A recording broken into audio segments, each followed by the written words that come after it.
Okay. So I was saying my work as Deputy Executive Director is overseeing our training and certification programs, and also I'm a Human Resource Director at our association. Considering there's only 22 people, you normally wouldn't obviously have someone who's a director of something like that. But because of my background and because across the nation talking about this topic in all aspects of things with HR, I'm always the one that's being turned to at the association if somebody has a question or wants to confirm something. How many of you in this room, let's get everybody to know a couple things about each other, work with a union environment? If you just put your hand up for me.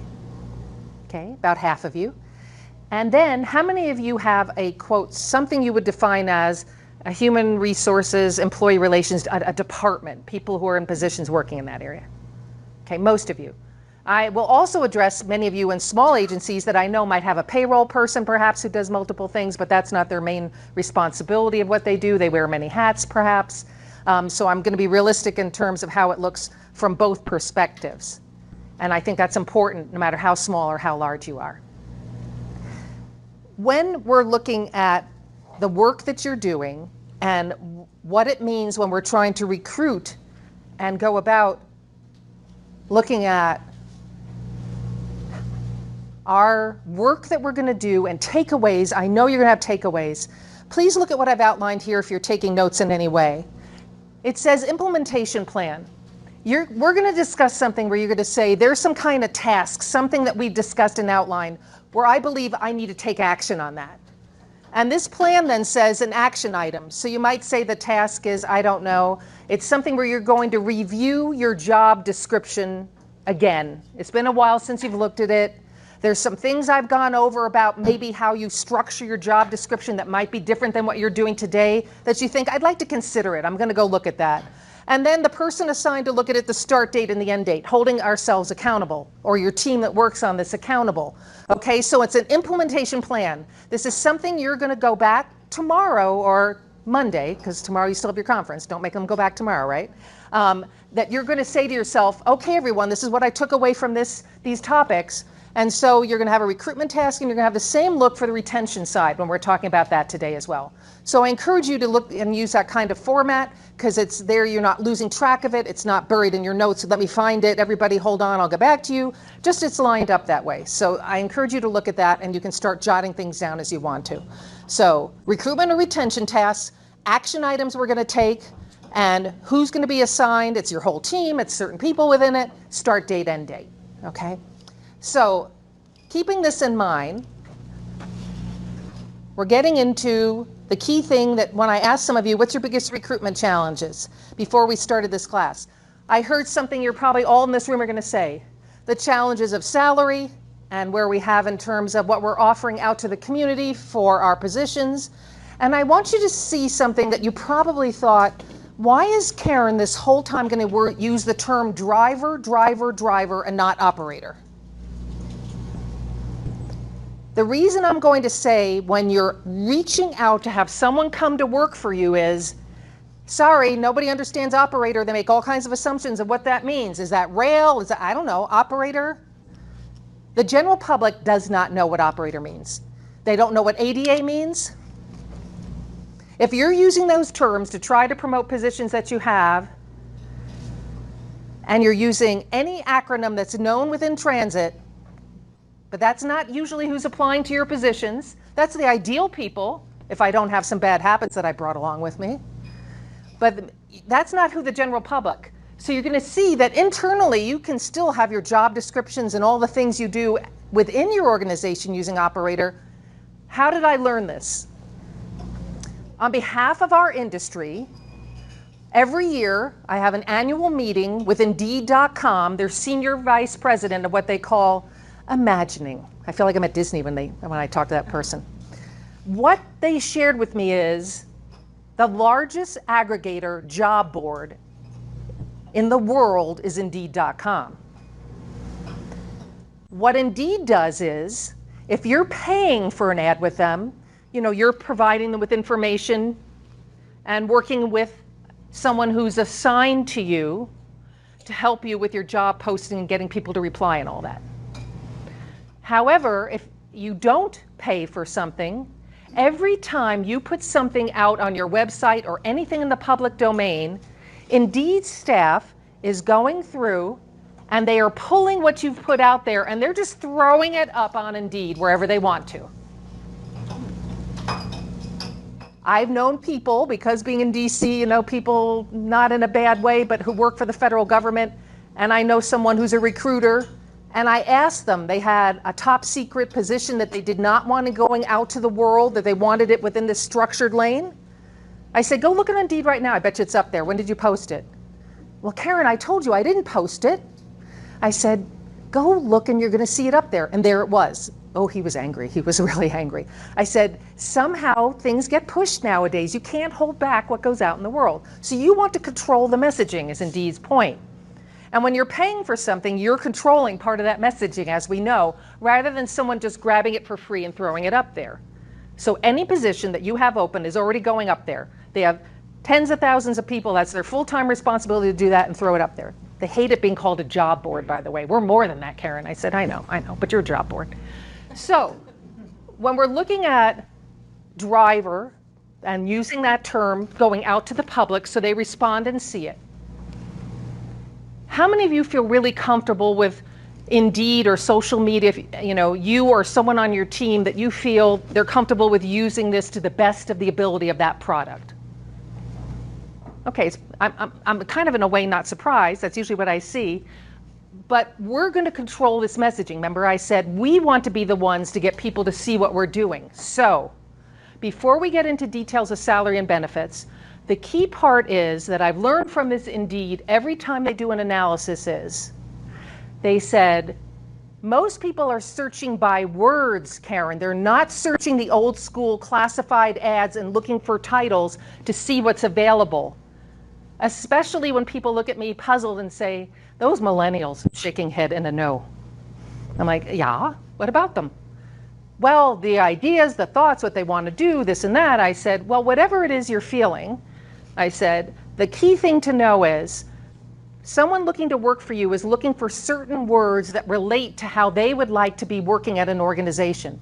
They haven't predetermined that I want to work in transit or in technology or anything else. But what you describe about your work and your work environment that is in very few ads that I see for drivers, about your culture, the environment, the team and what you do, that's what matters to that generation and those currently coming behind. In case you wanted that major key to the puzzle there, not just literally something that gets into the details of when I look at like 2 to 3 pages of a job description that go on and on and on. Do you think they're reading all that to your last page? No. So whatever's most important in the work that you're describing and your descriptions for any position, get that to what we call in communications journalism, the top of the fold. Top of the fold is like a newspaper, when you fold it in half. The first like 3 or 4 descriptions, bullet pointed or sentences, whatever way you do it, that's as far as somebody's reading and they're out when they're looking at things that way. Many people have said, that makes no sense, I don't like it, what kind of person is that only reads to that? Doesn't matter what we think, that's how it goes, that's the reality of it. So when we're talking about starting salary in a competitive market and what we're trying to do to retain, how many of you have a relationship where someone, if it's not you yourself, but in your HR area or in the small agencies, where you're working with workforce boards or you're working with what used to be called in the old school days, the unemployment office, do you have a relationship like that established? If you don't, you know you should, because even back in my decade, all those decades ago when I was at Macy's, I had a very strong relationship because I was identifying the key positions I had open at that time. I met with them every month, 12 months out of the year. And we went over my openings and what I was looking for. And did I need to tweak anything where they were giving me feedback? People aren't interested in this. They seem to be more interested in that. We had a really strong relationship. So I was being fed people. Fed to me all the time. Doing part of my first screening. If things weren't going well, I also, in my relationship, let them know, you know, you kind of were a little off on that. What I was trying to get to, what we're trying to do here, or we're trying to go here, oh, I'm sorry, I thought, no problem. You know, we interviewed them and all that. We did our whole processes, but this is more. So if you don't have that relationship, this is where you are wanting to have a very strong relationship. Have a face-to-face meeting, have that kind of interaction with each other before you get to emailing, phoning, and Zooming and all that, okay? So when we're talking about the salary in our marketplace and you're looking at your salaries, I mentioned you also for your current, I'll stay on drivers that you have. You want to make sure that your long-term people are not stuck in wage compression. And again, that meant if your starting salary is $15 an hour and you have people that have been with you for a long time and they're just above 15 or a little, you just realize, oh, there's a few still below that.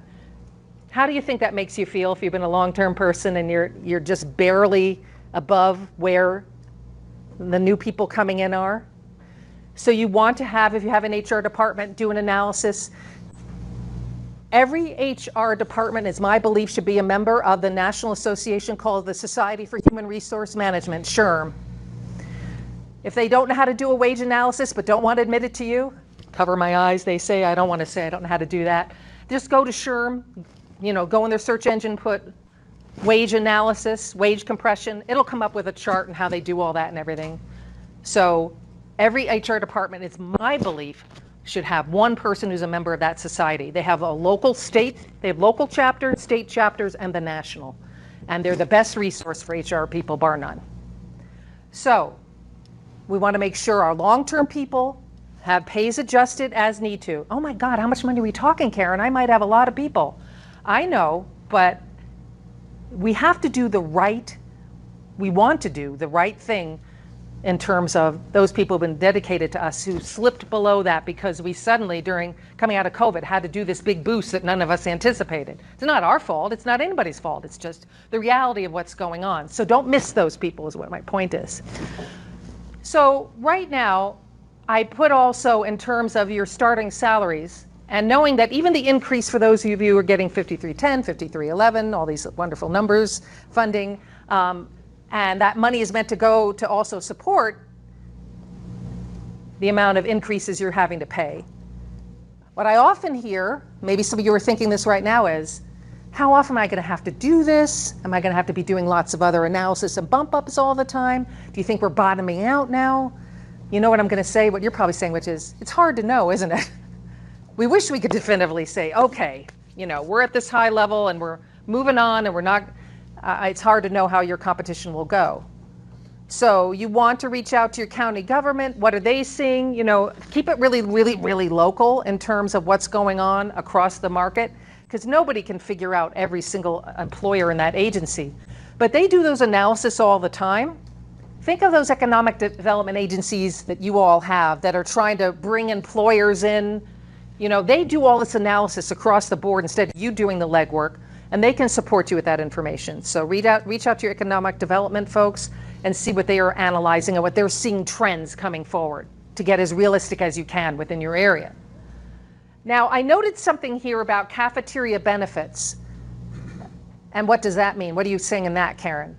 Most people say, yes, we've had traditional benefits forever. Pension plans is a traditional benefit across the board. But many times, as an example, there are people coming in now who say, well, that's nice, but that's not of interest to me right now. Don't we hear that? I know that people I'm talking with are hearing that very regularly, that it's good to know that's there. I know it works for some people, but right now I'm not interested in that. They're thinking, well, what else do you have for benefits? And you're thinking, well, shoot, I have the traditional benefits and that's it. So on the retention part of what we talk about, I'm going to show you low cost and no cost ideas on how to have what we call a cafeteria of benefits, where it doesn't cost you much as an agency, but it's what that market is more interested in than the traditional benefits. This was interesting to me. I just was recently talking at our Small Urban Network conference CTAA had a few weeks ago, that I know Todd was there. And at that conference, what I learned in this discussion around this, we had roundtables around human resources. And in West Virginia, they said, we work with the city and the county, Caryn, in our case. We have this set amount of benefits that, that's it. I said, got it. And they said, you know how we made ourselves competitive? Because city and county were getting a lot of people who started working for us. And in this case, in West Virginia, and if you know nationally what has gone on very tragically in West Virginia, was everything to do with fentanyl and the destruction of many areas of West Virginia in having doctors peddling and having fentanyl take over West Virginia and a lot of people working in that state.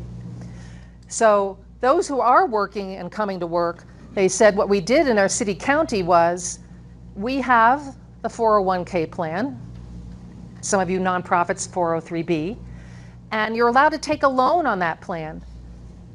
And we do not have affordable housing with everything that goes on in this whole state. We don't have a lot of affordable housing.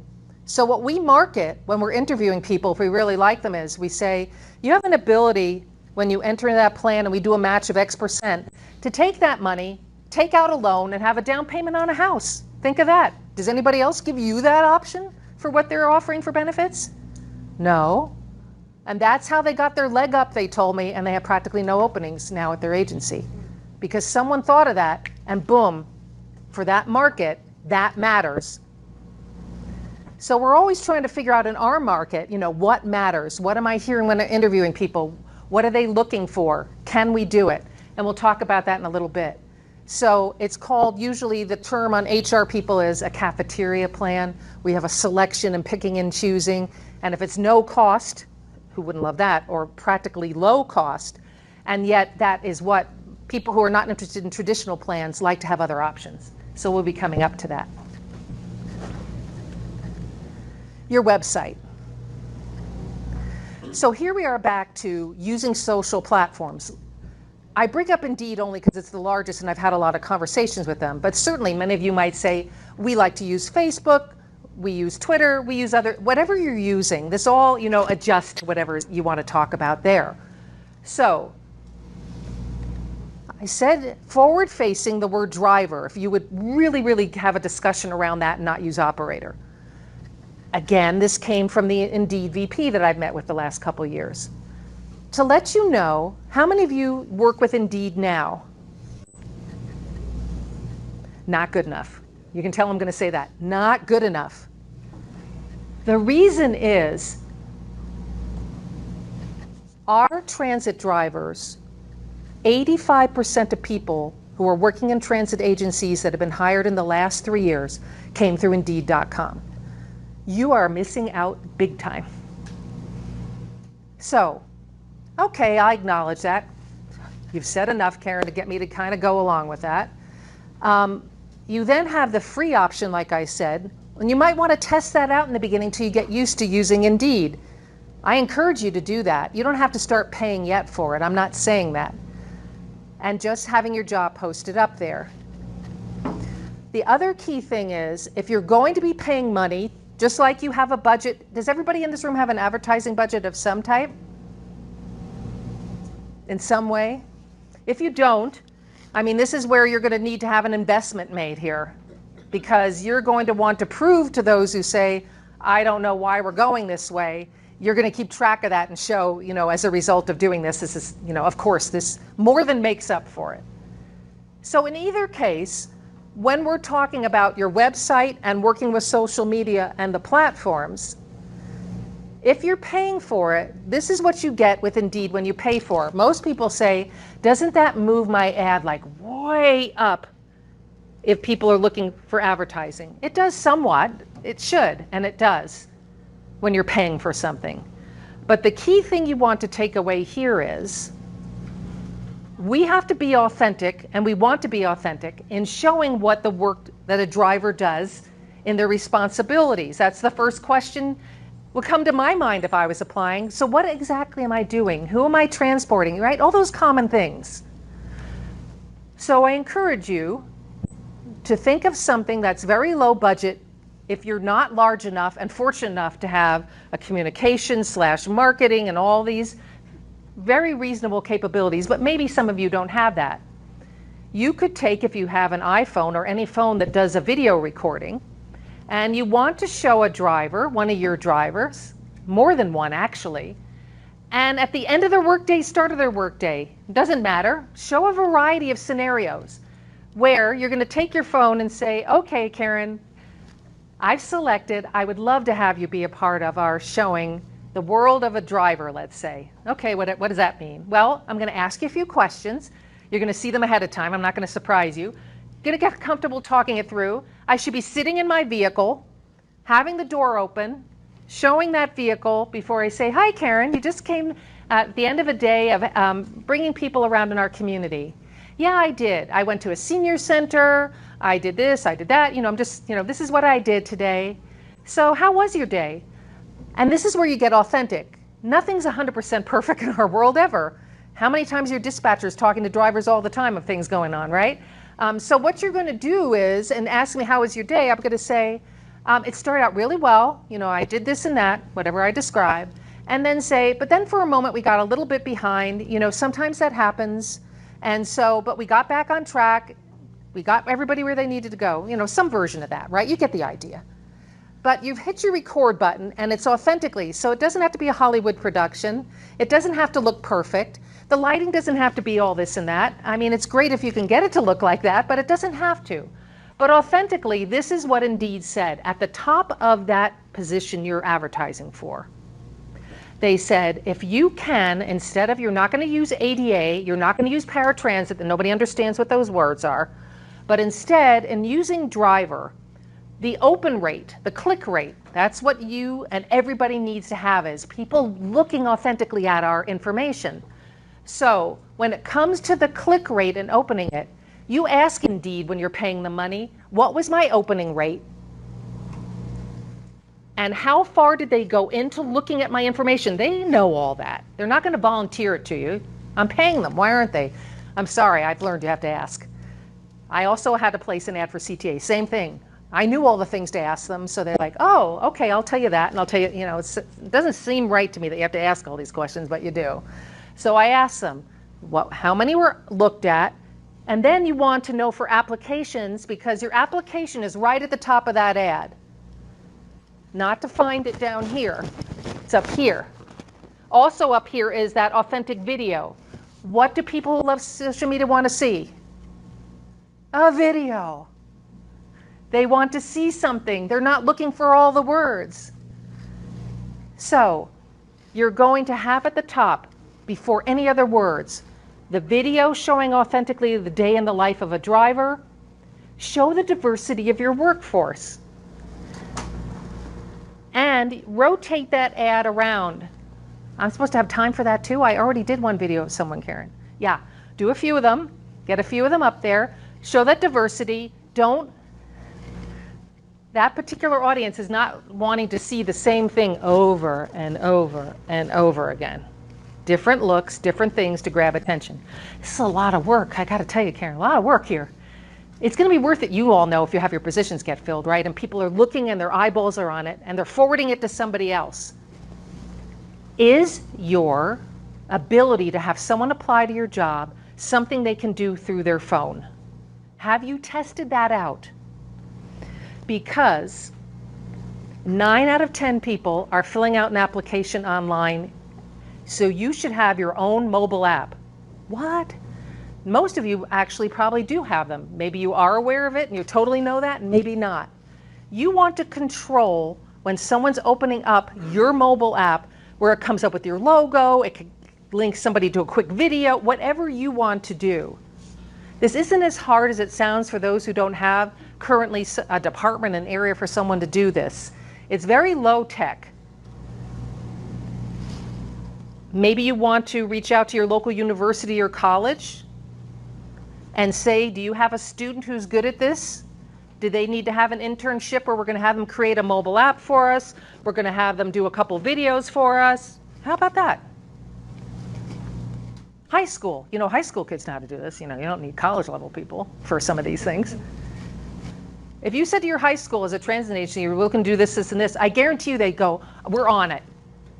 We'll get the best person. You can interview them, make sure everybody's good with everything. Use those abilities if you don't have it yourself. So On your website, I recommend that you consider having a driver page. A page, if that's your majority of openings, something where you're really, everything is all in with that. From the view of your organization to the view of the teamwork and how you operate, and put all of that in a driver-only page. Honestly, how hard is it for me to find an application on your website or find anything that you have openings today if I went to all your web pages?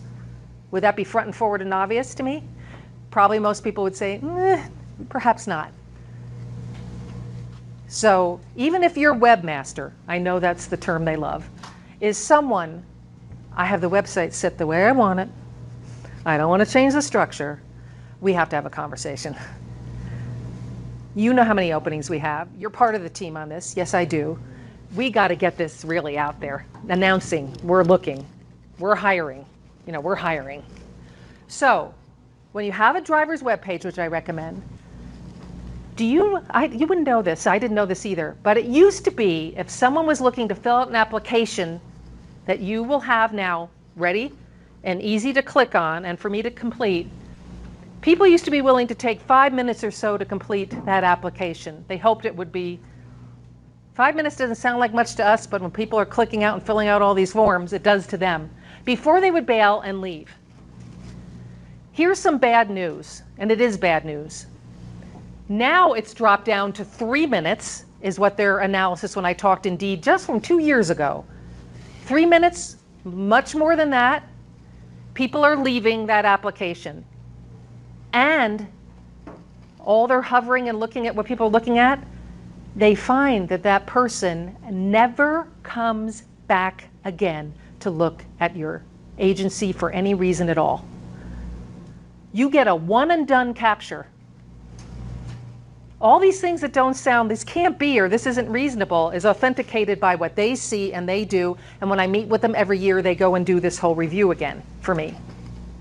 So now what, Caryn? I know the applications for city, county, or ours take longer than that. I can't get it down to that. How about this? Here's your solution. You work internally with your team and come up with the very essential things that you must have on an application that you as a team decide to interview someone.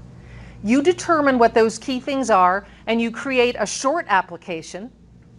And if you decide to then call that person in to be interviewed by you, you will have them complete the lovely long form that goes on however long it goes, and you will have them complete all of that, and you will guarantee that to your city or county government who are going to hate you and not want to do that at all, because you're still going to have that form filled out the way they want if after you take your brief agreed upon internally information in that 3-minute brief application, and you'll still get it, and it'll still be there, and it'll follow every rule, law, and everything that goes on in the world of that. You will. You could even assure them better if they say, well, wait a minute. If I'm going to agree to this 3-minute application for those you have to partner with on that, you can say, I won't even wait till after I interview them. We'll let them know ahead of time when they come in. There's a longer application. And when they come in the door, I'll have them complete it then, and I won't talk to them till after they do that, and then I'll talk to them, if that makes them feel better. We have to come up with ways to give solutions to those particular city, county, whoever else works with, who say it's got to be this way or not at all. But it will be that way. It's just, I'm trying to get these positions filled, and I have been told nationally by experts, including from Indeed, that if I have it be much longer than that, that's why I'm not getting the pull that we want. Or if you spent on your advertising money and we're not getting as much of a pull. Don't let the application be your barrier is the point, right? So I want you to consider that. Have someone take your application, it feels 3 minutes. What am I going to say? Have somebody, one of your colleagues in the office, fill it out and see if essentially it takes that long. So that's the tips to help a little bit there. We've agreed, I hope, that we're using driver instead of operator right now and no other terms. You know what Indeed said to me? If your industry as a whole could come up with a way to still narrow down a little bit more that you're looking for your paratransit ADA drivers and you could come up with a term that the general public would understand, I mean, more power to you. That would be very powerful. I mean, for now, all you can do is once somebody reads a little bit more about what you're looking for, then learn a little bit more about it. But if you all as an industry, I said, I don't disagree with you.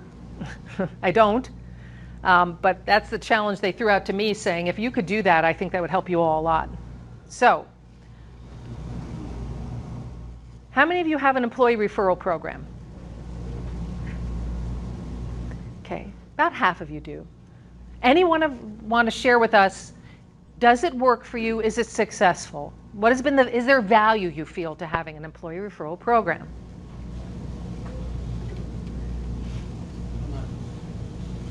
We've done it over the years, Caryn, and we've incentivized that over the years. And we found that for us, it didn't really work. I mean, we would get some folks, but they didn't necessarily stay long term or anything like that. What we found for us is to make sure our culture is one that's just a constant thing, right? That people love working there, and so they're naturally just recommending people. Referral. And we find that is successful, but we haven't found that the incentivization necessarily changes that. Okay. Do any of you have a bonus right now if people sign on that you're promoting besides what your wages are? Do any of you work with that kind of bonus? When you said yes, have you been able to evaluate, is that working? Does that matter? It's worked a little bit. We've gotten a lot more people in the door, and then we have the bonus is a sign-on, but it's over 6 months. And so they stay for at least that 6 months. So we've been able to retain a few more employees. Okay. So bonuses and employee referrals. The reason I'm a proponent of employee referral is it's a program that works as long as you promote it and keep reminding people that you have the program. Most people will say to me who have employee referrals, it's not used much.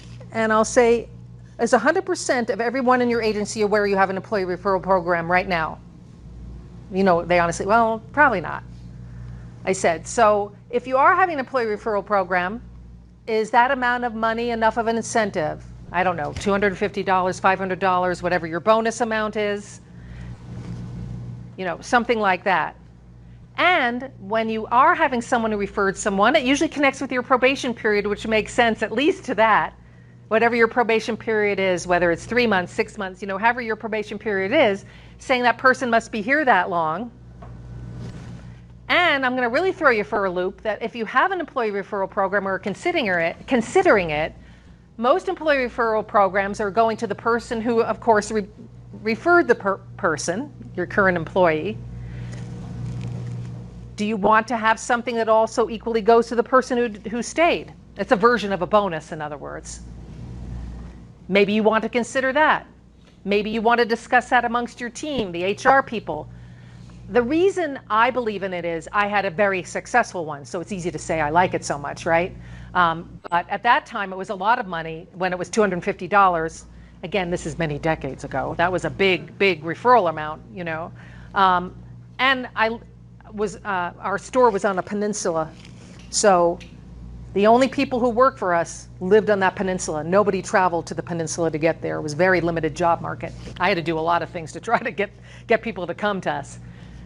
By the way, it was in one of the most wealthiest counties in the United States, so nobody was looking to work either. That's a tough market. We all have tough markets in COVID now, equal to that, if not more. So if you haven't considered an employee referral program, remember the key is not only what is the amount of money for people staying for an identified period of time, but you're constantly promoting it. If you're having monthly staff meetings and things like that going on, or you have a newsletter, you have an intranet, internal discussions, you want to keep reinforcing these people referred, these people are staying, thank you, and keep that message out that we have this program and it's out there as an additional incentive. It's a consideration if you haven't used it, at least to consider something like that. So, yeah. I just wonder, so if you have people on long-term that have been with your agency forever, and then you're offering sign-on bonuses for people to come on, how do you keep the employees? They're like, well, we didn't get a bonus when we came on. I don't think they're going to say that to you. I'm going to be honest with you. I've had some say that to me. Okay. I mean, there's nothing to do to go back to then. I'd love it if you'd bring somebody on board now, you'll get the bonus. I'm not trying to be cheeky or cute about it. I mean, that was then, this is now. How come I'm not paid $15 an hour when I was working for you back then? That was then, this is now.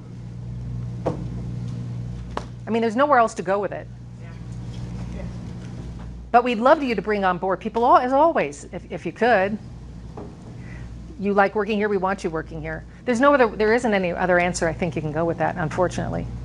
But it's a good thing, I'm glad you shouted it out. If anybody else has a thought around it. I mean, do you want to go back and figure out each person and who they referred and all that? I think that you wouldn't even know if it's authentically correct or not. I mean, that'd be pretty hard. But you had your hand up. I was thinking of the pay compression. Yes. If you have that pay compression, then that makes that phenomenal for saying, well, I've been here for X number of Yeah, years. that's why you want to be, you're right, that's another reason to be proactive on compression. For people who may or may not realize that or be thinking that, to show we proactively recognize this and we are therefore bumping you up to this and this. The amount of feedback that's going to be so overwhelmingly positive, of course, when you do something like that, saying we recognize the world has changed, things have changed, and salaries have changed. I know you see it, you're aware of it. Yes, I am. Yes, I am. You know, and that way you can say, however, in recognizing that, we knew we had to do work around this. So that's what we're doing. If you feel you want to say something, you know your culture, you know your environment. If you even want to say, we're working on this now, everyone. You are? No kidding. Really? You have it structured as to how you're doing this analysis, how long, and that's your culture that's accepting. It's not something uncomfortable to have a surprise at the end saying, I can't believe they did this and that, you know, we're at this level now. But if your culture, it's better to be transparent, say it ahead of time, I would take that approach. But I don't want to assume knowing your culture is well enough as to what would work best. We know everybody would say yay and jump up and down to that, being told that. I mean, that would be a big deal, obviously. But there was another hand up or a thought? No? Okay. So I asked Indeed, before we got to the COVID world, what ad for our industry had the strongest pull on your website of people applying to it?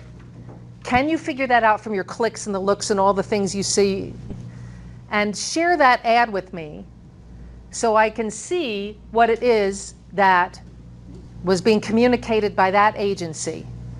So the organization is called Ride Connection. They're in Portland, Oregon. And they said this one, we don't get a lot of ads from them. It seems they must fill their jobs that they do have open pretty quickly here.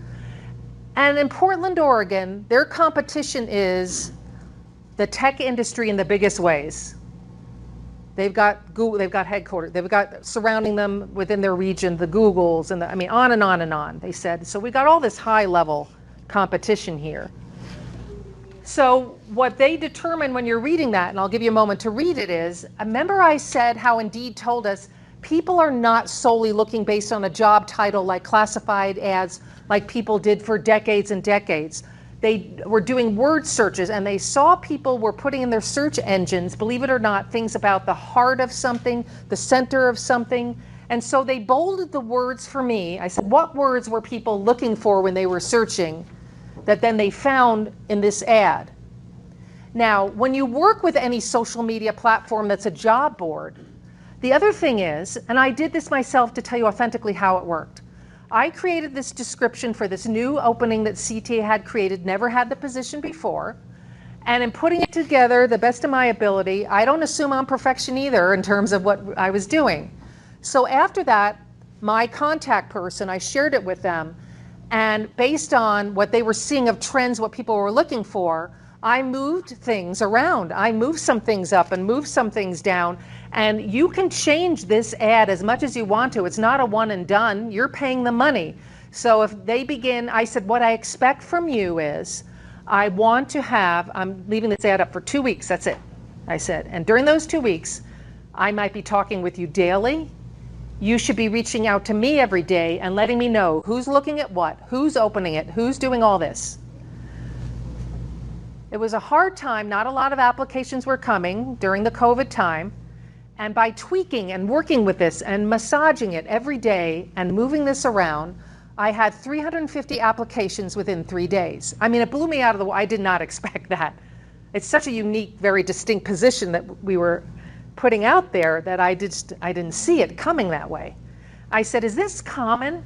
They said, the more you work with us and let us tell you what people are looking at, so your job description doesn't have to look like what you have on your regular basis for that.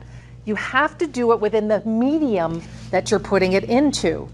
So again, this was pre-COVID. So remember, heart and soul, helping people live independent quality lives, providing safe and efficient, so forth. All those things we recognize about what we do. So then I said, what does their ad look like today? Because they told me again, no surprise to them, Ride Connection was the #1 opened ad for what they were seeing again. And there, look at the description of this ad that is 100% different than what the ad was from 2020.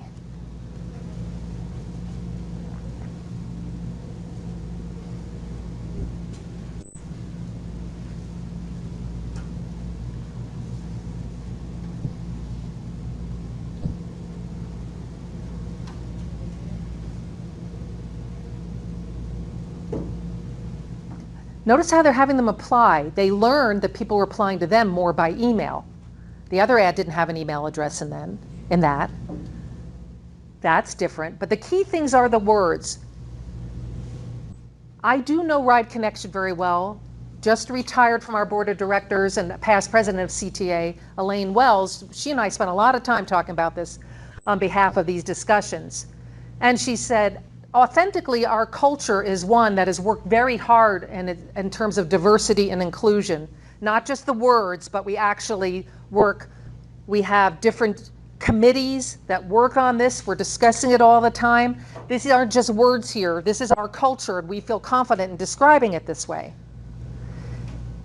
We're going to talk about a driver advisory committee, which is what they do have, where the drivers are giving their perspective on what matters to them, what it's like working for the agency.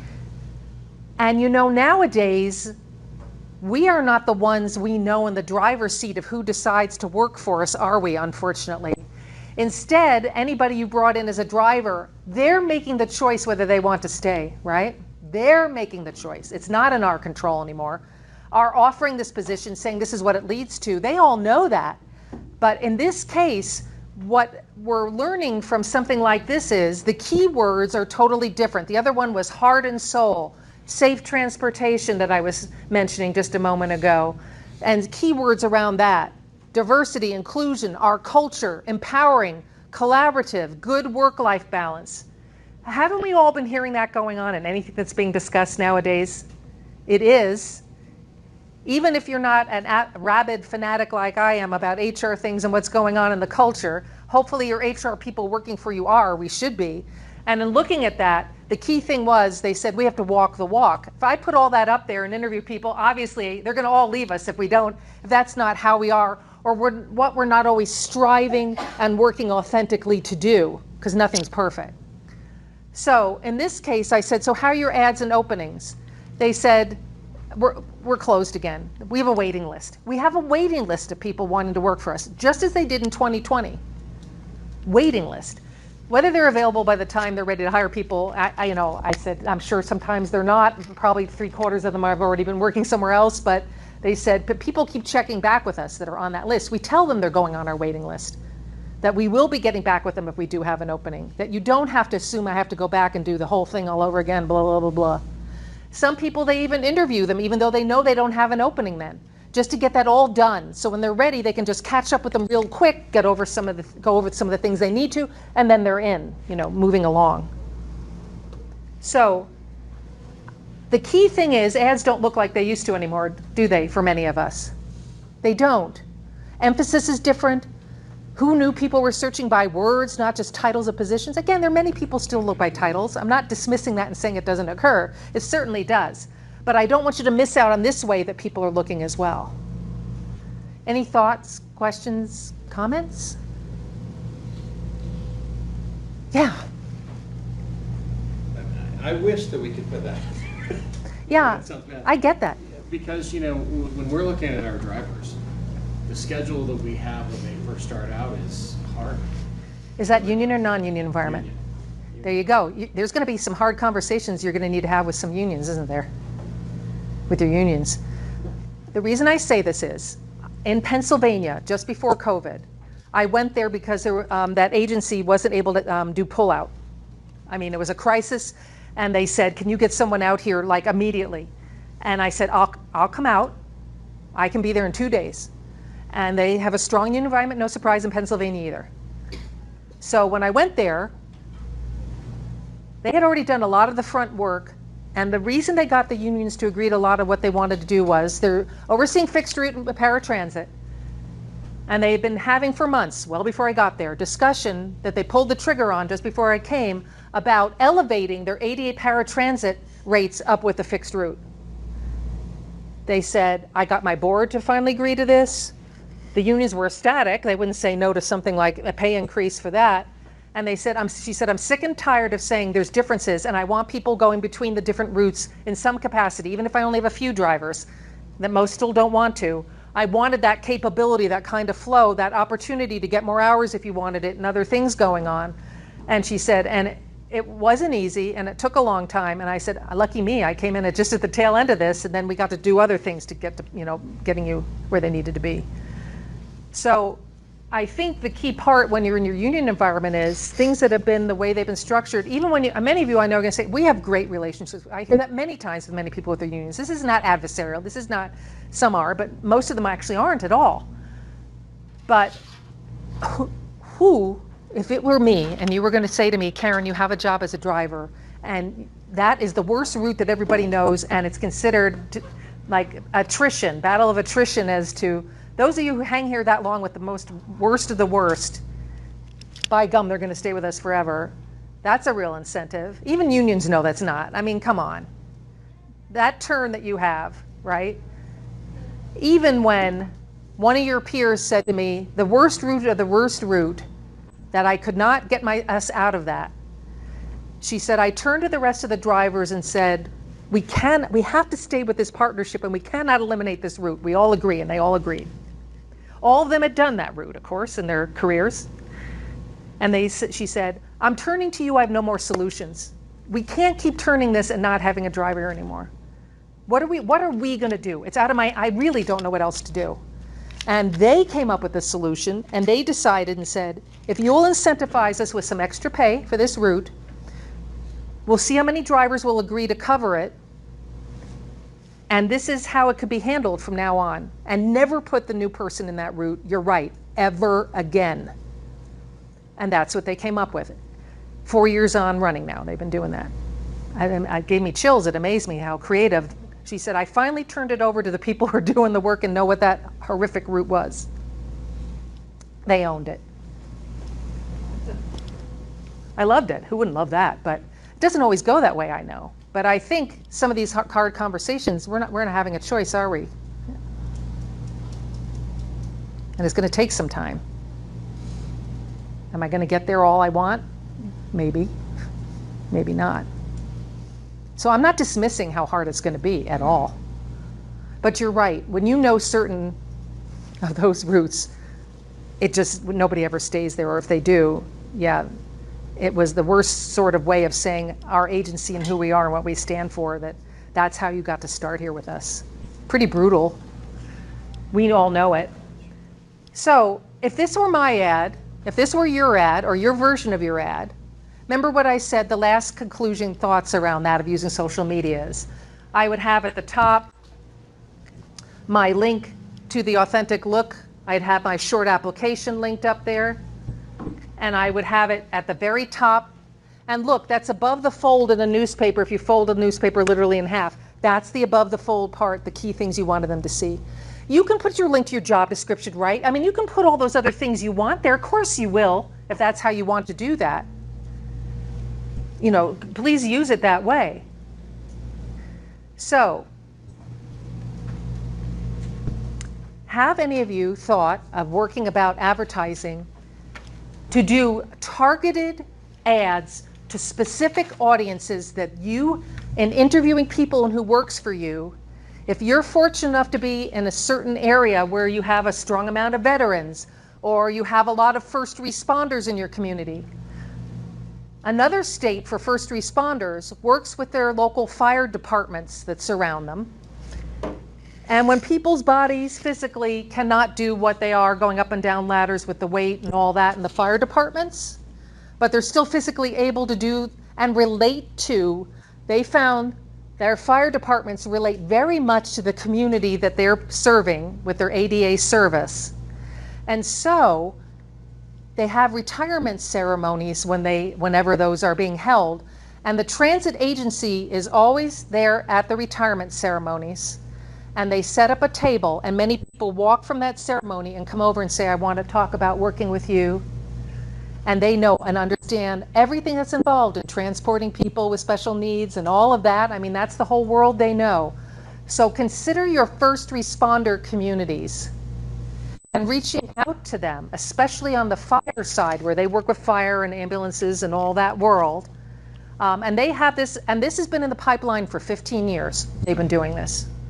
And therefore, they said, we will always go to the ceremonies and wish everybody the best who retires. But now so many people before their retirement, within about 3 months before, approach us and say, do you have any openings? He said, do I have opening? You know, is there anything we could be doing? Because a lot of their colleagues are there anyway. It's still their family connected through the transit agency. So I believe this is a strong untapped market. I also learned in Florida from some agencies there, another strong untapped market. No surprise in Florida with the more aging population in that state,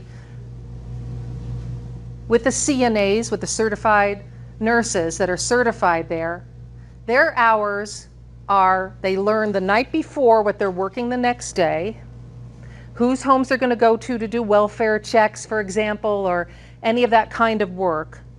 And then their hours never are consistent. So a couple of the agencies, and then I went and I talked to some other agencies about this, and they're starting to do this too. That community, when they reached out and met some of the CNAs at some of the hospital locations, is where they met them in Florida.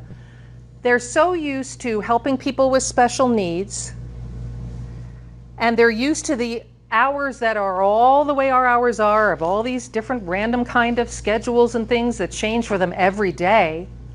And they talked about the work they do. They said, I would love to have a flexible schedule where I am working this amount of part-time hours for you, and then I get my higher pay, which is higher, from the work I do with the wellness checks at homes, but that would equal like full-time to me.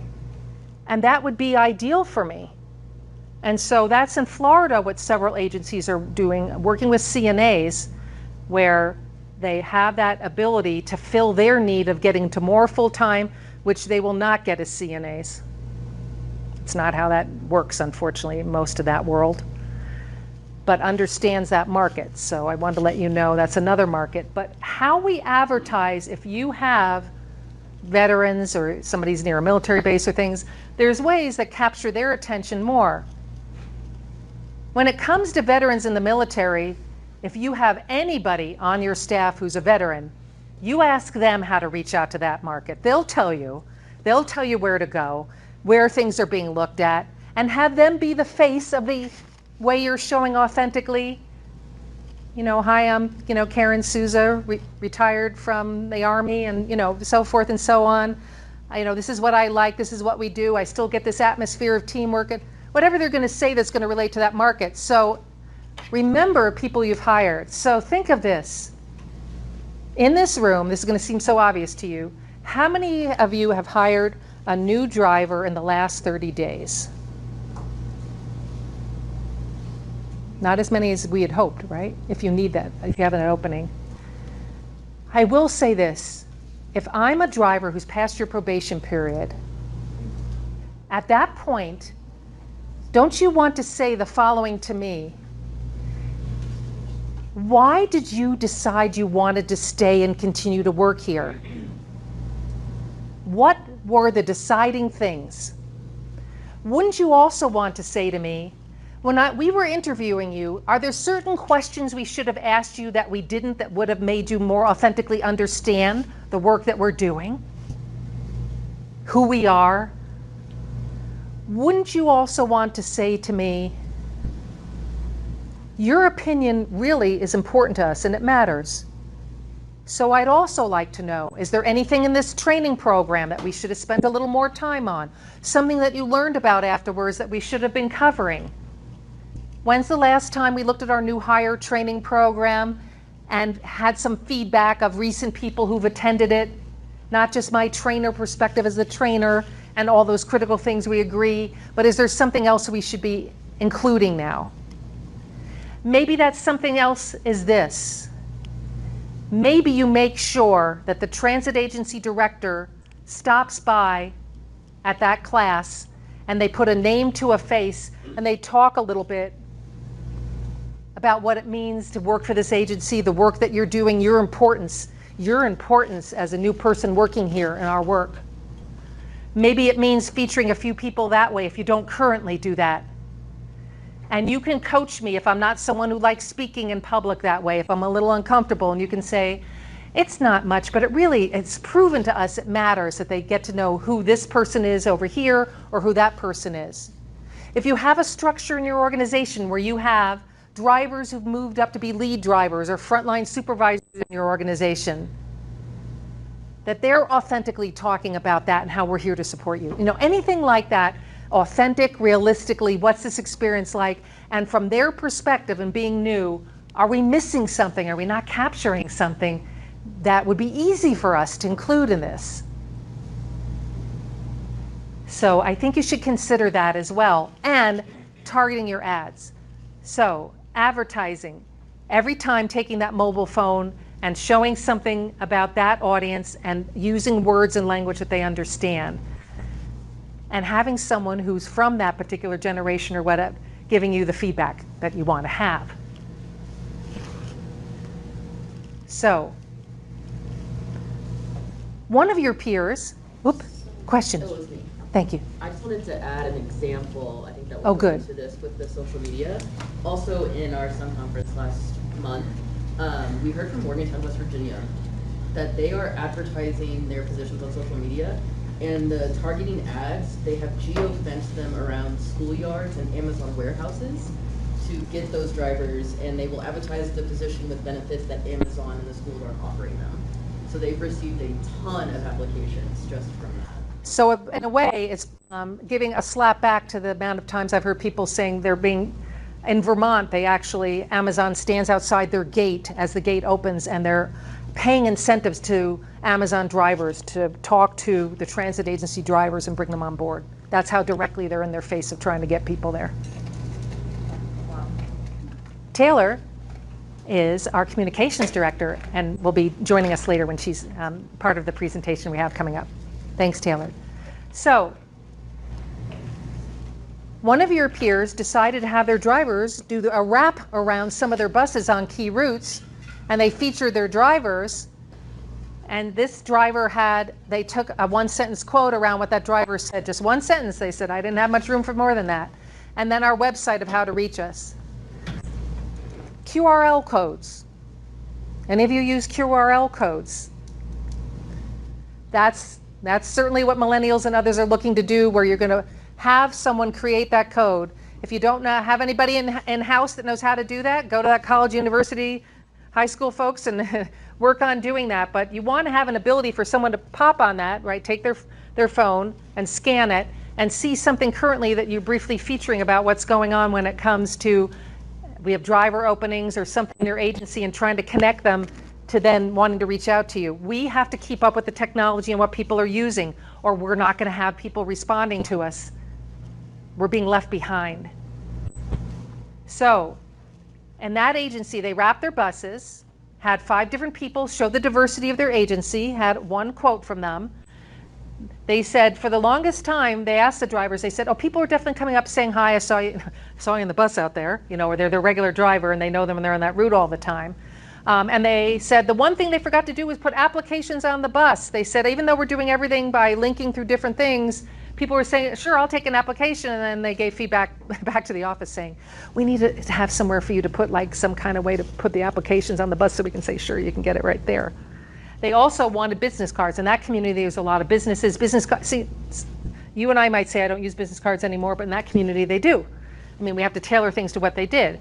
So on the business cards, it showed you can email here, you can phone here, so forth and so on.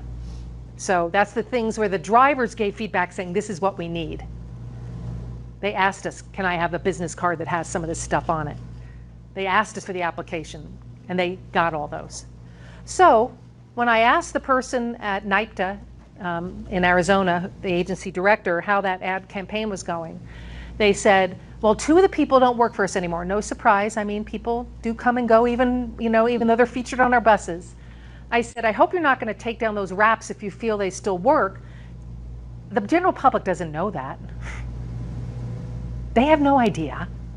So if you want to leave that up there and not have to redo a wrap and feature other people, or maybe it's time to take it down, you've decided. I said, but don't get hung up on that. Don't get hung up on that. It's the theme and what you're putting out there to the public that you're really promoting with this, as much as here's a driver who has worked for us or does work for us. So we don't have a link in this room, but if you want to see an authentic ad that I've been mentioning, if you Google just SCR driver, put that in the Google search engine, and it'll show you a realistic job preview. Now, they spent a little more money on it, even though you're going to see it's very realistic and it doesn't look like it's a movie, little ad. It runs for about a minute 30 seconds, I think. And in their case, they had someone who put on certain parts of that video when you open SCR driver, and it shows a couple of words they put in about their benefits and a couple of words about their hours. You can still see it and it pops on as it's flowing through it. But just to get an idea of how that looks. A picture speaks 1,000 words more than the words people are reading. How many of you have ever held your own job fair at your agency? How did it work? I didn't attend, but I know that they have them frequently to attract operators and people interested in maintenance positions. In maintenance? Ryan, do you have any information on how they do I think it? Raph could speak to that better. Dun, dun, dun, but it's good. For us, I didn't like it. I personally didn't like it because I didn't feel like best candidates were going to it, Okay. to the job fair. What's worked for us was us interviewing 6 days a week, being available to interview 6 days a week, and people applying. So having a team of people to interview, I think that worked better than any job lists or anything like that. I think it's worth giving different things a try to see what works, because what you did when we had the agency in Pennsylvania with no pullout, yeah, we changed the hours. They wanted evening positions and they were open into the evening. I mean, so we changed the whole interview times and schedules for what we were interviewing for and hiring for. We did that, and there's a whole series of things to do. But I would say this, if you hold your old job fair, 2 agencies when we were at our Sun conference said it worked really well for them, and this is what worked for them and why in their case. So in promoting this out through their social media, they use Facebook a lot. So they had it out on Facebook. They certainly had signs on their buses. How many of you advertise for your openings inside your vehicles to let the public know you're? And do you pull anything from that when you do? Can you tell? Do you ask that question to determine did they see it there? So that's the biggest thing I do say. On my applications, I always said, of course, how did you learn of us? And if it wasn't checked off, I'd ask, so that I was trying to track, right, is this use of our time or the way we're doing this worth it? So I would have some things up there. So I would, in this case, have website. I would have, if you're using Indeed or whatever, and have them check it off. You want to validate, is it worth it? For those job fairs that worked, this is what they did. They held the interviews on the vehicles. I loved it. If they were hiring for paratransit, then they wanted you to see the vehicle. They had a driver or 2 there with them, and they coached them on what they were going to be doing. And while they're interviewing people, because they were not letting anyone leave, good, bad, or ugly, whatever their background was, whatever it was, matching, not matching, they made a commitment that we're at least going to hold 3 to 4 minute interviews with these 3 key questions with everyone. Okay, we're just going to do it with everyone. We're all in. We have a team of people to interview. Agencies are now training drivers on how to conduct interview questions so they can be part of the authentic overall asking questions that drivers came up with when they asked those drivers that they newly hired questions to ask. If they have a committee that has a combination of new and veteran drivers, and they have a drivers committee, and the purpose of the committee, and one of the things is to help us hire people, they empowered that committee to come up with some questions, and they said, we'd like to have you come to this interview day here, this interview day there. They can't make all the days and all the times, but they were training them on how to be part of, you are part of the team of helping us hire people at our agency. It's not just an HR assigned person. It's not just a few people trained. We want your perspective too. Did you think that was a good, authentic answer? Would that make sense to you based on the work that you're doing? They validated that your input matters as a driver in the positions we're trying to hold, which I think is extremely smart. So when they held the job fairs and they held the interviews on the vehicles as they brought people in, and they had the vehicles where they were on one end and the other end so they could conduct more than one, you know, clean, they had them, they said, oh, we did the whole movie star kind of look, Caryn. Our vehicles are at a certain angle to walk in, you know, we have our drivers there if they're in uniform or whatever, they're there just chatting. We have some things, a little shaded area with a little tent with a little coffee, a little iced tea, bottle of water. You know, we're setting this vibe, then we're talking to them, asking the questions. Sometimes they had very slow job fairs, sometimes, because they're not holding them every week, but they said we would even bring people into the office, not always talk to everybody on the vehicles. But I thought it was a clever way to do that. Having your drivers involved and making sure that if any of your drivers, if you have an employee referral program, and remind your folks, we're having this job fair on this date. If somebody comes in, gets hired, remember that, everyone. You know, you do get that incentive that we're giving you, things like that. So most people told me job fairs where they attended with the rest of the competition and they attended others that sponsored it, people very rarely came up to talk to them. They said they're going to all the other places, it seemed to them, and they weren't coming to them very much. So if you want to hold your job fair, give it a try. That's something that I would encourage you to involve your drivers as much as possible if you can. Train them, let them be engaged in this. I'm a big fan of sticky notes because you can't write on applications, so you can have preset questions, help the drivers a little more who might be thinking, I want to help, I don't know what to do. You know, you can have two of you interview someone the first few times. That's okay. If I'm a candidate and somebody says to me, we're ready to interview now, Caryn, you know, we're going to go over here. All you have to say is, hi, I work in the HR department. We have one of our drivers here. We're both going to be interviewing you. Just wanted you to get relaxed and know that before we start to talk. You know, give them a little prep on that so they don't wonder, two people, why is that? You know, that kind of thing. So that's what some of your peers are doing and finding not always success, some success based on how you control it. How are you interviewing people now? Do they all have to come into your agency? How else are you interviewing people today? After all, it's hard to get these candidates, right? Virtually. Zoom, Google Meets, something like that. How else? Okay, if I've applied to you, how are you letting me know that you're interested in me talking to you? What way are you reaching out to me to say, I want to talk to you? Phone, email. Did any of you text? Yeah. You know, millennials and everyone, I mean, texting's the thing. It doesn't matter if you don't like to text. It's not about me. It's about the person receiving it. Most people of a certain age text. So come up with your team of what brief things you want to say in that text. Hi, we're interested in talking to you. Please contact us this way.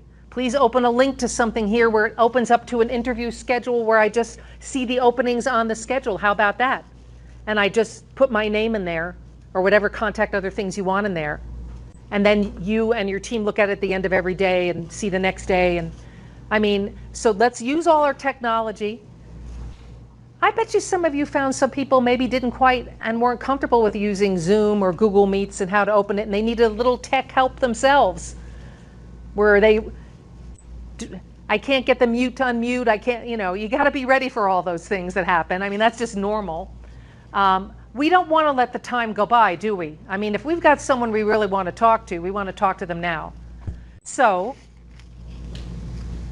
you come up with a schedule with your team, which is what we're going with here when you're saying we want to interview 6 days a week. That's what it's going to take to try to fill our jobs.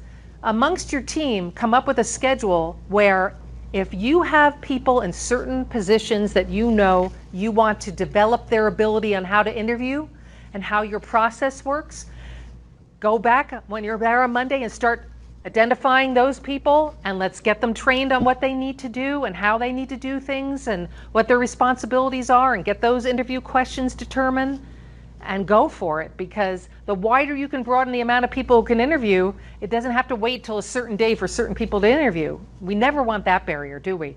We're trying to get people when they're interested and do it right away.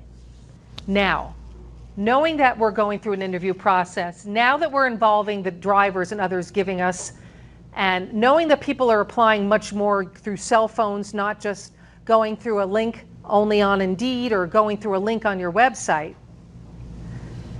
I talked about driver advisory committee. You can have it be not just drivers. An advisory committee, when it comes to hearing from your agency, you can have the purpose of that group, if you saying our driver openings again are still so much more than we can live with. You can stand up a committee for a certain period of time, and maybe you don't always want to have it forever and ever and ever. I would personally keep a committee actively of staff in different positions always, so I can hear that voice authentically. That's me. And that's what I worked with when I worked in HR. I had a committee of, in my case, the next tier was managers before it was consultants on the sales floor, and I always had them. Actually, I use those committees to develop the recognition programs and the reward programs that matter to them. I had a budget of X. I said, this is what I have to work with. I just want to let you know that up front. However, we're not doing anything actively to recognize you corporately at Macy's. You can say the same thing. It's amazing what the ideas are as the committee realizes this is a targeted budget to work with, or if you don't want to identify a budget now, but say, we would like to have you develop a reward or recognition program. Maybe they'll come up with a peer recognition. Maybe they want to hear from top leadership. Again, maybe they want to hear their peers recognizing them for things and having a structure around that. We're open to hearing what you want to say as a group. And that advisory committee is giving you advice, and you're saying, no matter what, I'll give you feedback as to can we work with it, what do we need to get back to about tweaking and so forth, and then taking action with it. So these kind of committees can give you a lot of help. Do any of you, I call them mentor programs, but do any of you have programs specific to having somebody buddied up or mentored with someone? I see not. We do that during the training program where you have a certain amount of set hours where you go out with just the new driver and a training driver, and then there's the cadetting program where we have them go out with passengers with a current driver to learn how the whole process works before we actually throw them out on their own. We don't mean literally throw them out, but yeah. Right. Before they're out on their own. I know, I mean, it's a cute thing to tease about. But do you find that is something overall that you consider a success? Absolutely. I remember when I was going through driver training, it was amazing to know that you had all of those people in your corner that wanted you to do better and wanted you to help you do better. Yeah. I mean, it makes sense to me. Do any of the rest of you have some kind of program like that? Think of it this way. If I have an issue, a problem, or a concern, am I going to talk to someone who's above me and acknowledge that's not going well, especially during my probation period where I have to prove to you that I'm someone you want to have stay? What's human nature? You're going to talk to your peers. You're going to talk to your peers. Or you're gonna hold it in. Or not share it at all. So to try to encourage someone to stay and retain them when they're someone that you definitely want to have stay and be retained, and if they're not, you have a probation period and they're not going to be with you, but you didn't invest all of that to not have it be successful. I encourage you to do that. Does your agency choose, which some agencies do, to give an extra pay incentive for people who are in that position of responsibility? Okay? I would, but a few agencies to me, actually they don't. But I mean, I leave that, I mean, that's for your decision to make. The key part here is it has structure. You have to identify what you're expecting from that, and then when you inspect what you expect, you get a successful outcome. That's the key to having people want to be engaged in the culture of your organization. You care enough, and you're budding me up with someone who can oftentimes, are they one-on-one mentoring, or is someone ever having more than one person? After, like during the classroom portion, I train a group. Yes. But then once they are past the classroom portion of it, they are just with them and another driver. Okay. So one-on-one.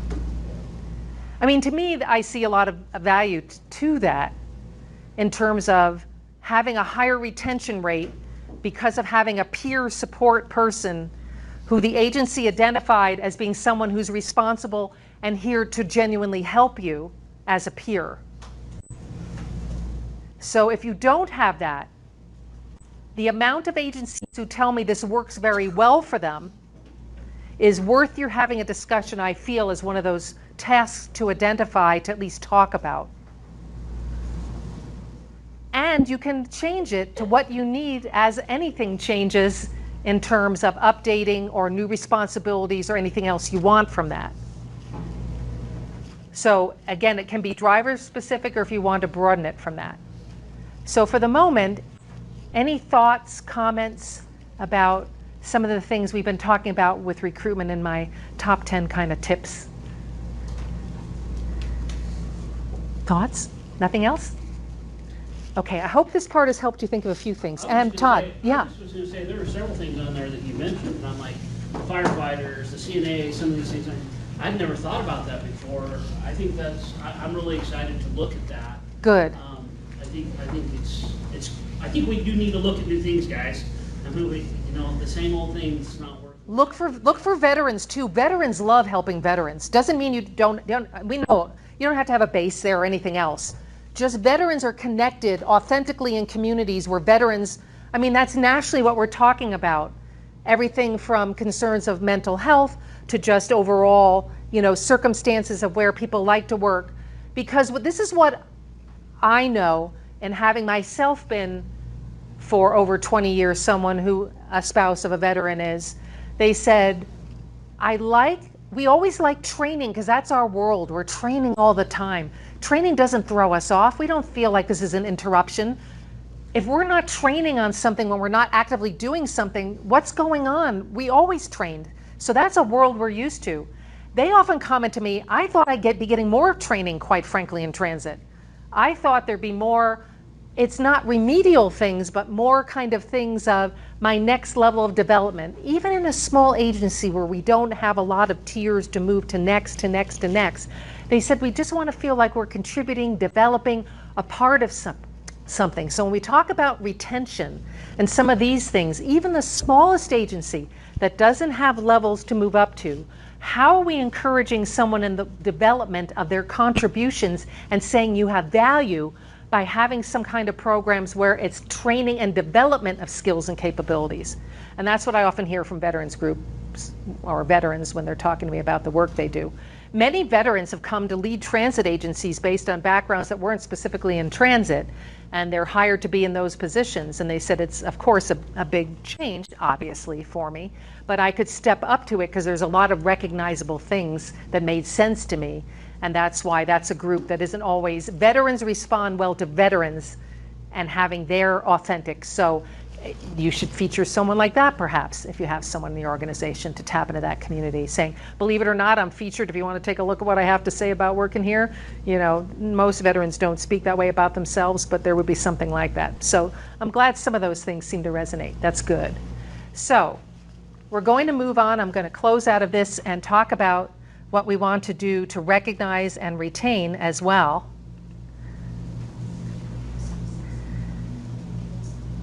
Okay, I'm moving on to that.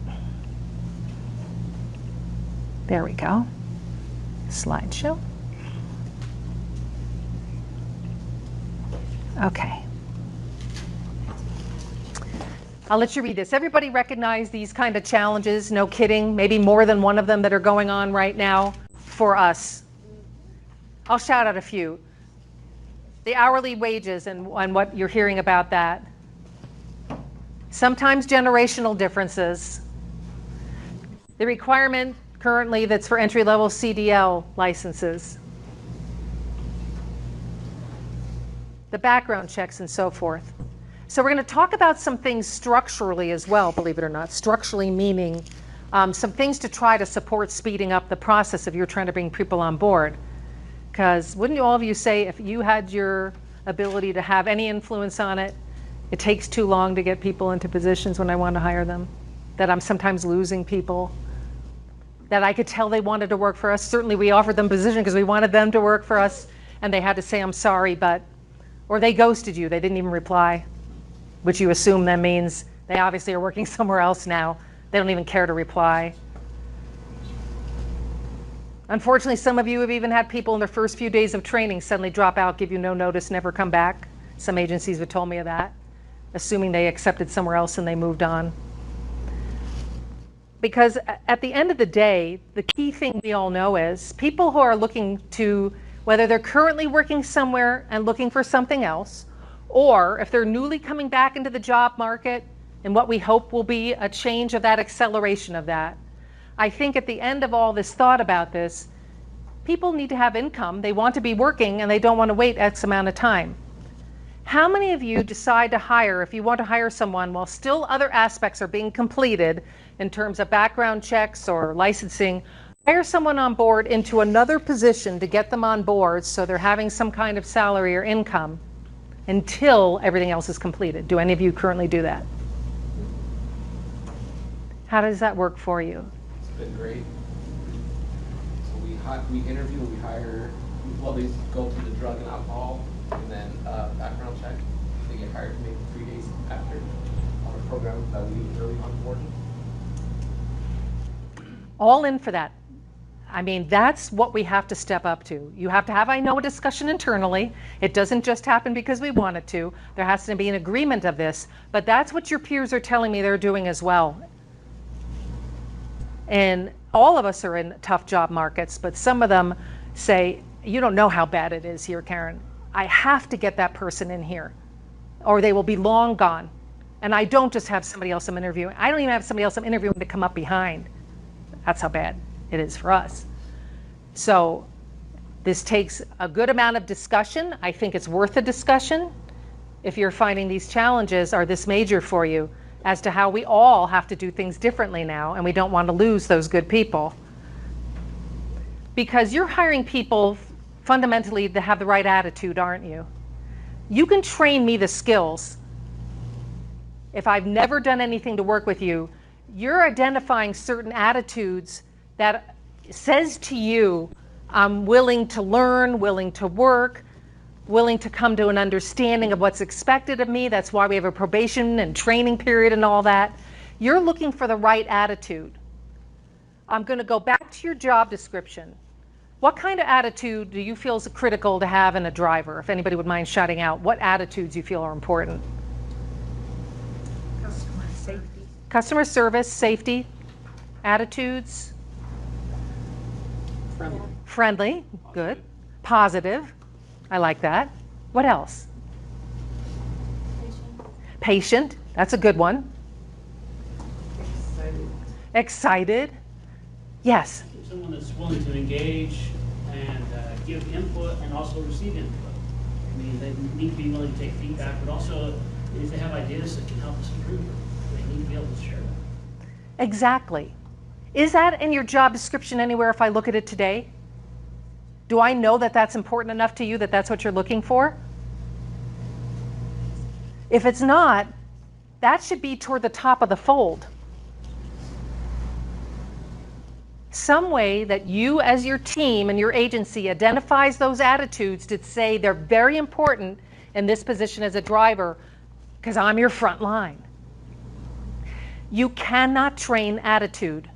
I either have it or I don't. You want to ask the right questions to determine, because I won't answer your questions.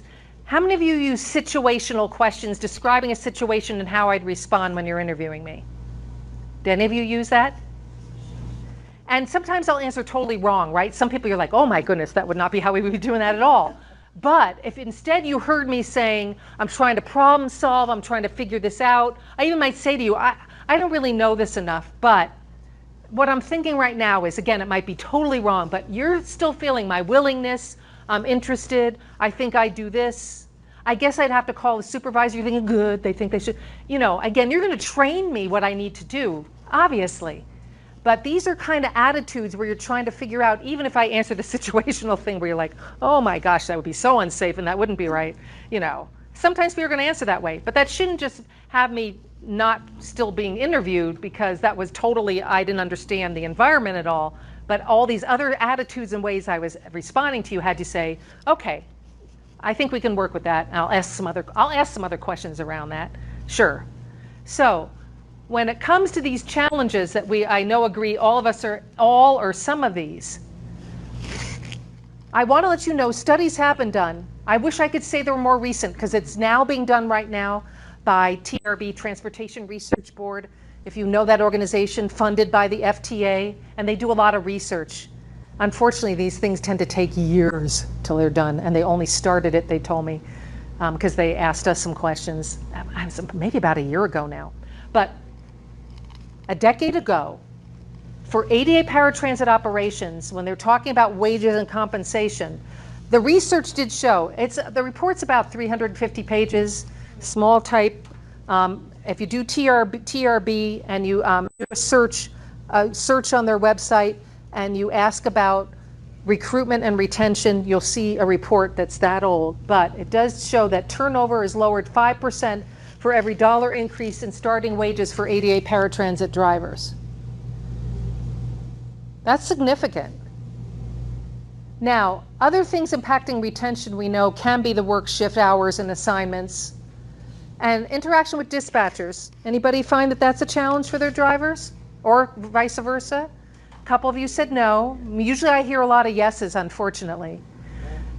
So usually I think practically, when's the last time dispatchers were out driving routes with the driver for a day, and drivers also being part of the dispatch environment and doing a little job kind of switching for however many hours you can accommodate with that, to get a reminder and a refresher about authentically the worlds that are being lived in, stresses, difficulties, and so forth. So if you haven't done that in a while or never done that, and if you're finding at times dispatchers and certain drivers are having difficult interactions and it's impacting the morale on both sides, which it would, maybe you want to reconsider visiting that, because that's one of the key things, the report that really, I said, that's really unfortunate to see such key relationship that's so critical, as we know, to the work that we're doing, and how to try to bring them back together in a more authentic way. Okay, true impact of turnover. Sometimes, some of the things you're noting down you want to do today, you might be saying to yourself, well, how am I going to get buy-in? How am I going to get this buy-in I need from certain partners? Again, especially if it's city, county government or others. And I think it's critical to talk about the true impact of turnover. So this is a standard formula. The only thing that would change at your agency is when you take an annual wage of a driver's salary on average and gross up for benefits says 1.3. That's not a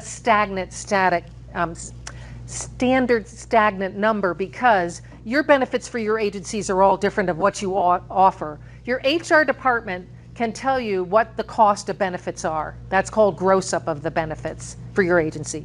On average in transit, it's 1.3, that's why I use that number.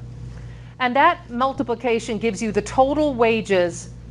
When many people say, but our hourly wage is $20 an hour, and that's still not competitive enough, you want to then add the benefits that you offer at your agency, but what that equates to is hourly but overall your total wage is actually $36,152 because of all the benefits that we offer, medical, blah, blah, blah, all these different things. That's what you want to tell someone in interviewing them. I want you to know authentically that's truly what our total compensation is for you in this position. We don't sell that enough as an industry, yet it's critical when we're trying to be talking about others who do an hourly wage of X. It does matter whether those benefits are important to that person or not, right? Some people will say all that adding up and covering all that is all the things I want. And I didn't think of it that way, which is 100% what people will say to you. Never thought of it that way. And that's why it's this. Some will again say to you, those 6 things you mentioned, don't care, doesn't matter. And that's why we go over the other types of ways to create benefits that we'll go over as other options to equate to that. So as you follow the rest of the formula, turnover cost, that's a standard turnover cost. You can leave that figure at number 4. And then cost per employee, 10 employees, and step number 6 left that agency in this example, and the total turnover cost for that year was $90,000. I don't think most people even do this factor, do this calculation, or realize that when you come to everything you're talking about here at the end of this, of losing this amount of people. So if you have a stubborn person, someone who's holding their line on certain things where you're saying, but I need the shorter application so we can get more applicants in here. I need to engage drivers in doing these interviews. You're all worked up about that as to they're going to ask the right question. Is it going to be legal? We've done all the work to train them and educate them and make sure they're asking these key questions. They need to see the drivers authentically as part of this process and being engaged in this. When you're trying to sell me a hardline person, old school ways or new school ways, but I don't want to do these things, are you going to accept $90,000 turnover that we did last year? We can't. That's not okay. I'm asking for us to do some things differently, and I'm going to get back to you, and you're going to know, did it work or not? I'm not just going to do it for a year and say, did it work? I'm going to let you know. I'm going to give you an update on that. So when you agreed to let us do a 3-minute application before doing the full one, when you agreed to this, when you agreed to whatever things you need all these partners to agree to, I'm going to get back to you because we are not going to accept that, period. Otherwise, I'm not the right person in this position. I shouldn't be the transit agency director if I just say, oh, well, $90,000. So, are you with me or are you not with me? I'm open to your other ideas. What do you think we should be doing? Do you need a little time? Get back to me in a few days? I don't expect you. I mean, I've been spending time on this. I attended a class. I talked with my peers. I had time to get this all together. I got to give you a little time. But time's a ticking and I don't have that much time. So can you get this on your calendar? Can we talk about this? And can we get engaged in this? And if you get a hard no on everything, say, okay, I'm asking for a compromise from you. You determine, all of you, what's the top 1 or 2 things that you feel are the absolute, I really have to have this. And you've got to then say, I'm asking for a compromise. I listed 8 things we wanted to do. You said no to all of them, unfortunately. But I'm not going to live with that. So these are the top 2 that I want to have done and tested, and I'm going to get back to you. How regularly do you want me to get back to you with whether this worked or not? Weekly, twice a month, monthly, but give it a chance. I don't know if it's going to work either. I'm not just saying I have a miracle here that it's guaranteed to work. We're trying to figure this out to get more applicants, get the positions filled, do our scheduling, have our community, our main focus, getting people where they need to go to accomplish that mission. Because everything you do that you explain to anyone internally that you're partnering with or externally is what? Based on your mission. We are mission-centric organizations. That's what we are. Nonprofit, most of us, almost all of us, some not. But either way, it's about the mission, the work that we do, the community we serve, and that's why I need your help on this. We're not serving our community now. Let me go over with you how many routes we've not been able to do in the last 2 weeks here. Let me show you how many partners we impacted. Let me tell you how many times I talked to the hospital administrator where I couldn't get people picked up there because they were ready to get out of their beds and I couldn't do that, and we have an agreement with them. I'm going to come on with you with on and on and on and on because it's not going to be okay anymore. Are you with me? Let's do this. I asked the other people to team with it. Drivers are stepping up. We're having a new mentor program. We have an advisory committee. We're doing these things. We're working with it. I can't do this without you is what I'm telling you. Please, HR person, come on, let's chat about this. Please, ops, please, finance, whomever. We're all part of the solution. So top 2, ask you to give me that. I think I need about this amount of time to get it done. So that isn't what we live with anymore. Drivers were asked, what do drivers tell us when it comes to retention? I'll give you a moment to look at that, okay?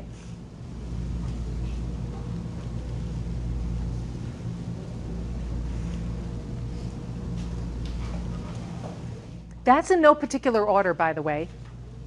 That's just based on all this research and what I've heard nationally and what I've been reading throughout the years. And part of our retention is definitely employee recognition programs. We're going to look at some of those. Some of you have very good recognition and reward programs already established. I know the rest would like to hear those, as always. And some of these might be new ideas for you.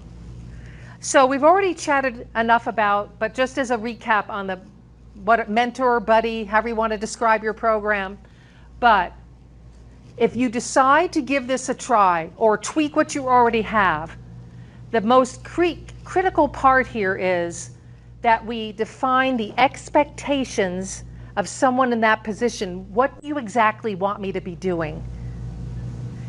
It's not as obvious as it sounds, but if we're going to have, beginning at the new hire time frame that you do, people who are mentored or buddied up, or we're waiting till that probation period concludes and we always have people buddied up.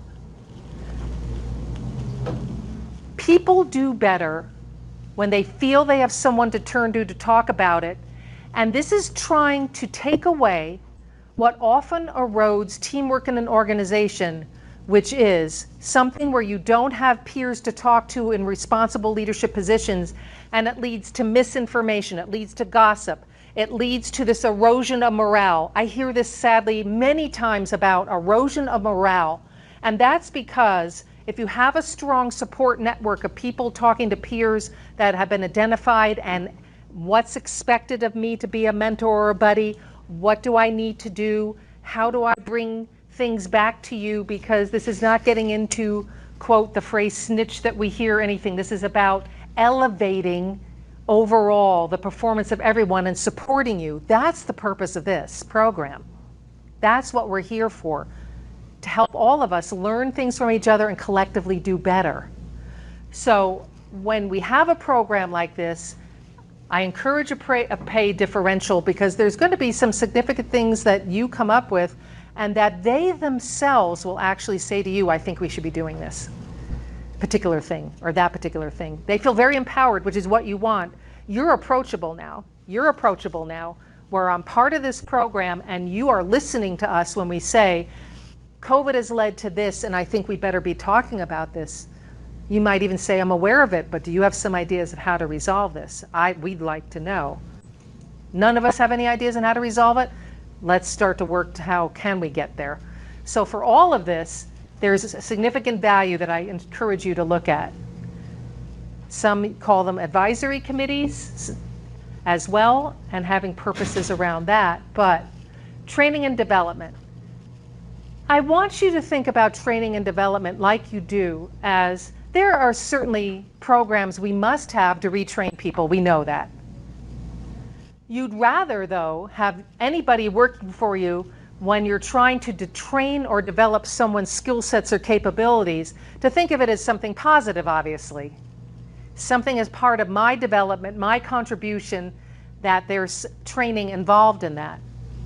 So remember when you, do all of you have a training budget in your, for your budget, a training line item? Do most of you are saying yes. I know that will include new hire training, certainly. I'm sure that you would say we do, because we have new hire training and we have retraining. This is training budget for every single position in your organization. I wanted you to know that TRB and their research shows that the standard in transit for training is a minimum of 2% of the employee's salary, as it says there. That equates to 40 hours annually for every position in your organization. That's not a lot of time, actually, quite frankly. Not really. This is excluding new hire orientation and anything you needed to retrain me for on the road work. 40 hours per person. So here's where the hang-up usually comes. Small agencies especially say, I don't have any in-house big training capabilities, which is authentic, and I know that's the case. Where do I go to get this? Where am I supposed to look for it? I'm acknowledging it's good to have some development capability. I'm agreeing to that.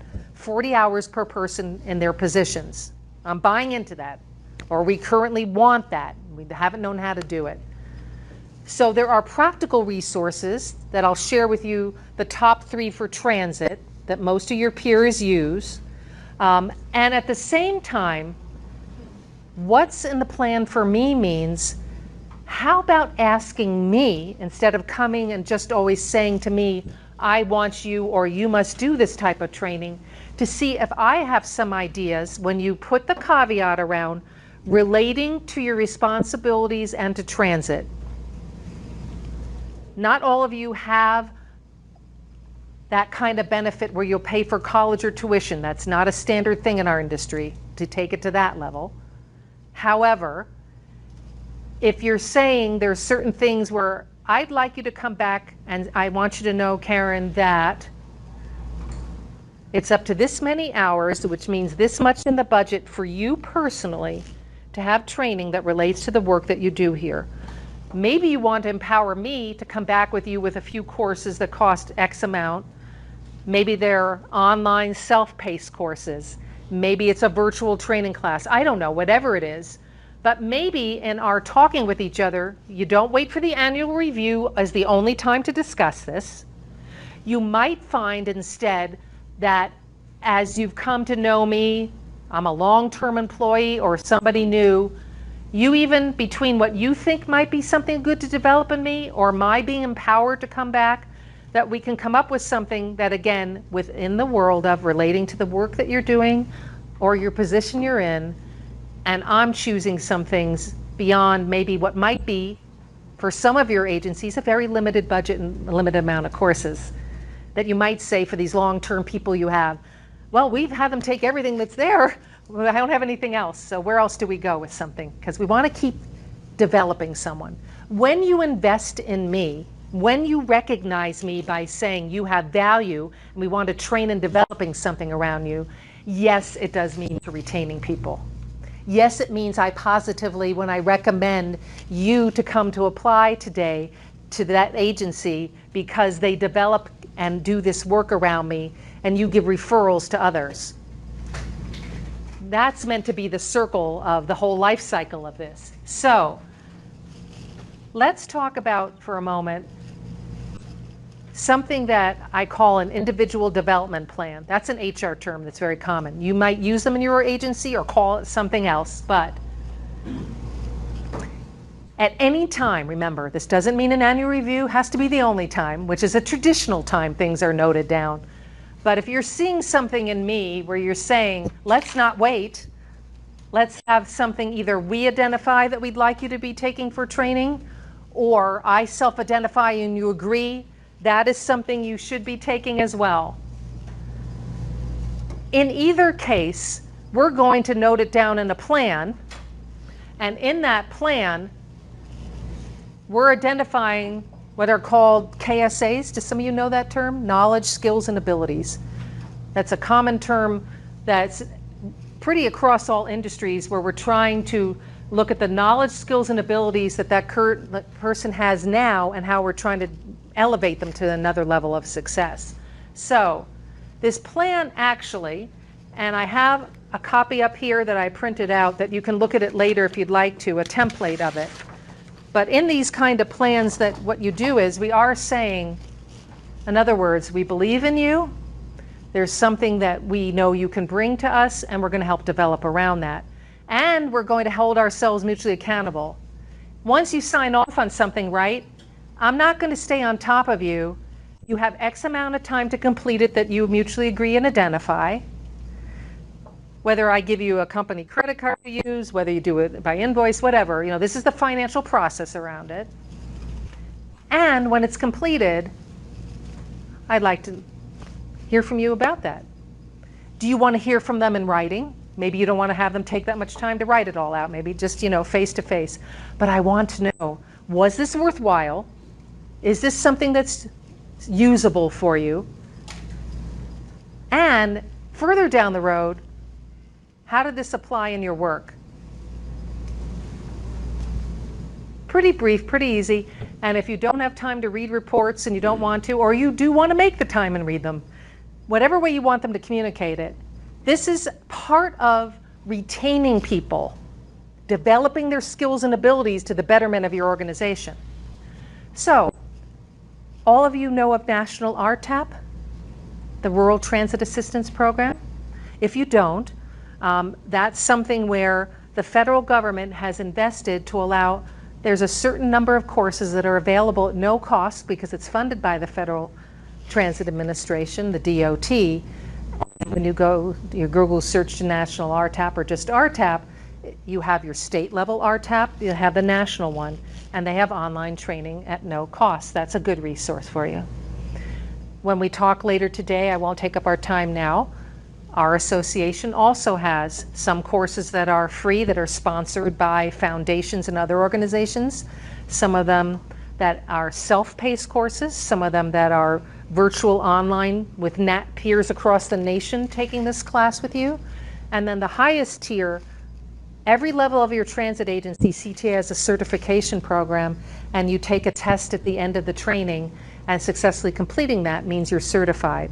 Whether that's as a driver, a frontline supervisor, a dispatcher, maintenance person, there's all these different tiers of certification at the highest level, and there's things around that. So you have your state RTAP, your national RTAP, you have our CTAA. For those of you that are large urbans and members of APTA, I know they have training programs. So you have capabilities that are transit specific. Sometimes transit specific is important to a certain point. The other thing I'll recommend that is incredibly reasonably priced, believe it or not, for a lot of great management courses is Harvard Business Review. Their courses on average, well, they're Harvard and they get a lot of money, so they keep it reasonable, is anywhere from about $125 up to a couple $100. But I've used them and recommended them to many people over time that they have some outstanding management level courses, and going there and some things you might find you want as well. For your HR people, SHRM, their library of things for everything about HR is beyond none. So if they need anything and they don't want to admit to you they need it, or to anybody else, or you identify something, or they say, I don't know how to do that. Remember I said, just go there, search it. All reasonably priced, and they can get that. So there are resources. What is it that I can contribute is best supported by having my development and my being trained around that, all to the plus for what the work is that you do. That is part of a retention program, intentionally making sure that you have an individual development plan for me beyond the things that everybody must do. Because there's always training in transit that everybody must take at some type. So recognition is usually actually reduces turnover and absenteeism. There's a direct correlation across all industries. HR people will tell you that. Higher employee job satisfaction and loyalty and decreased absenteeism and turnover, believe it or not, is having a good recognition program. Most recognition programs are developed because someone senior came up with ideas and came up with things and then let everybody know about it. And that has value for certain things that we do, but don't forget to ask your drivers, your mechanics, what do they value? Many industries will say, and I believe transit proves it too, that what mechanics want to be recognized for in their work, understandably we would all say is totally different than what someone wants to be recognized for in the finance department. So have a committee and let them decide how they want to be recognized. Recognition sometimes means money, a lot of times it doesn't. Most people will say it means more to me when someone who understands my job and my responsibilities tells me I did something outstanding and lets me know it, and they valued it and it was important, as much as having it come from top down. So if you agree with that, then when I was working with our colleagues in Iowa, they said some of their recognition is during COVID, they liked being recognized on their vehicle with a magnetic signs that they bought that said they're a hero, this herd of heroes sits here. Their drivers said that mattered to them. You might say in your agency, no way, right? We all know, so that isn't for you, but that was for them.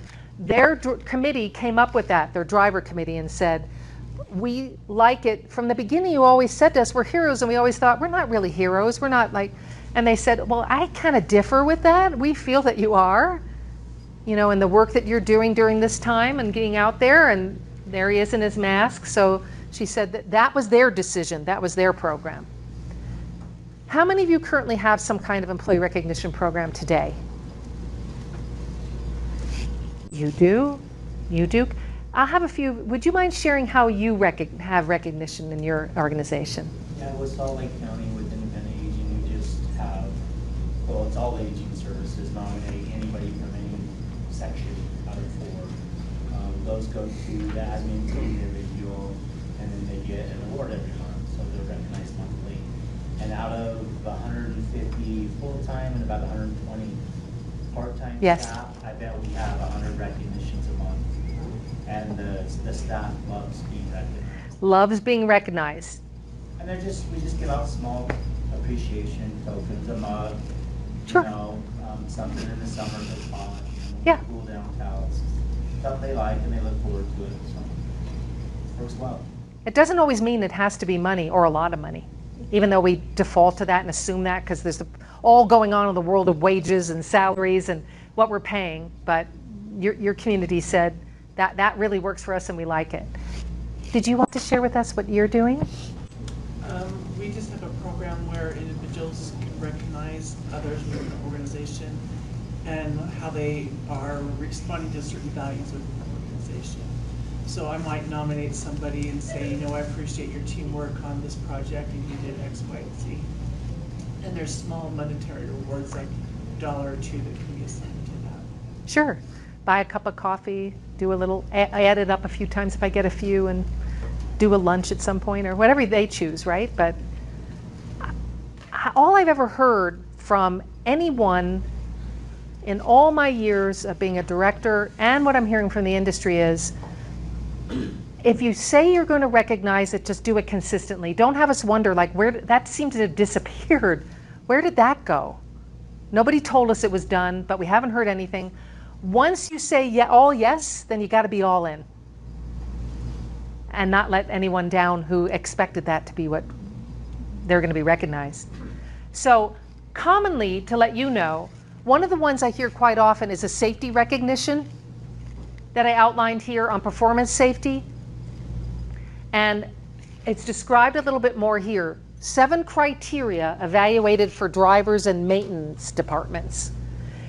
And this is, again, a couple different agencies tweaking a word or two said, oh, that's what we do, or that's what we do. So I thought I'd share with you that we all know how critical safety is.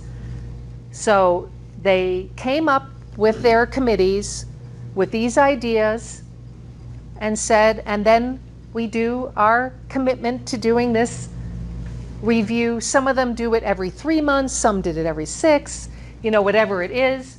But this was the overview on safety that these agencies, many of your peers, came up with. And they have a form around it and do all that work and appropriately recognize it at a meeting. I said, do you give a cash acknowledgement with it? We do. Most people who do anything do gift cards, I've heard, $10, $25. In this case, for the importance of this, they said, last I talked to the agencies, it was $250 at that time, but again, you can vary it as always, to what you want. So going back a page more for a moment, I do want to share when it comes to recognition programs that there are some of your peers do Driver of the Year, cute names to things like WOW Awards, a peer recognition process. Above and beyond the call of duty is another peer recognition phrase that I've heard used. Some do attendance. People used to say to me, attendance, Caryn, that's just ridiculous. People are expected to be here when they're scheduled to be here. Why would I want to recognize attendance? That's just a standard thing. I said, you would want to recognize it if you have a problem with attendance in your organization, I think, and you're trying to encourage better attendance, then why not add that in there? Employee referral anniversary. Some talk the employee referral program, and when it's successful, they kept reiterating, so-and-so's been here 2 years, 3 years, 4 years, 5, so forth. And they did not as high an amount of money as the initial one was, but they were still doing on average about $100 to $125 per as part of the presentation and years of service. So some things they said are very easy to recognize, but once we start it, we just got to keep doing it. You know, that's the key thing there. Some do certificates like you expect, some do certificates and gift cards, some money. Nobody said they did just money. Most of them did some kind of certificate or something that someone could take away with them, included in what they were doing. So I hope this sparks some ideas, but well, if I'm going to go all in and create one of those committees anyway, I'll do what Caryn says and I'll ask them. Give them a little time. They need to think about it. How would they like to be recognized? For doing what? For accomplishing what? If I'm going to have a peer recognition, is there something that we want to identify a little bit to give direction of how we want to recognize? Do we want to leave it open-ended? I mean, you got a lot of flexibility there. What would be valued? What would matter?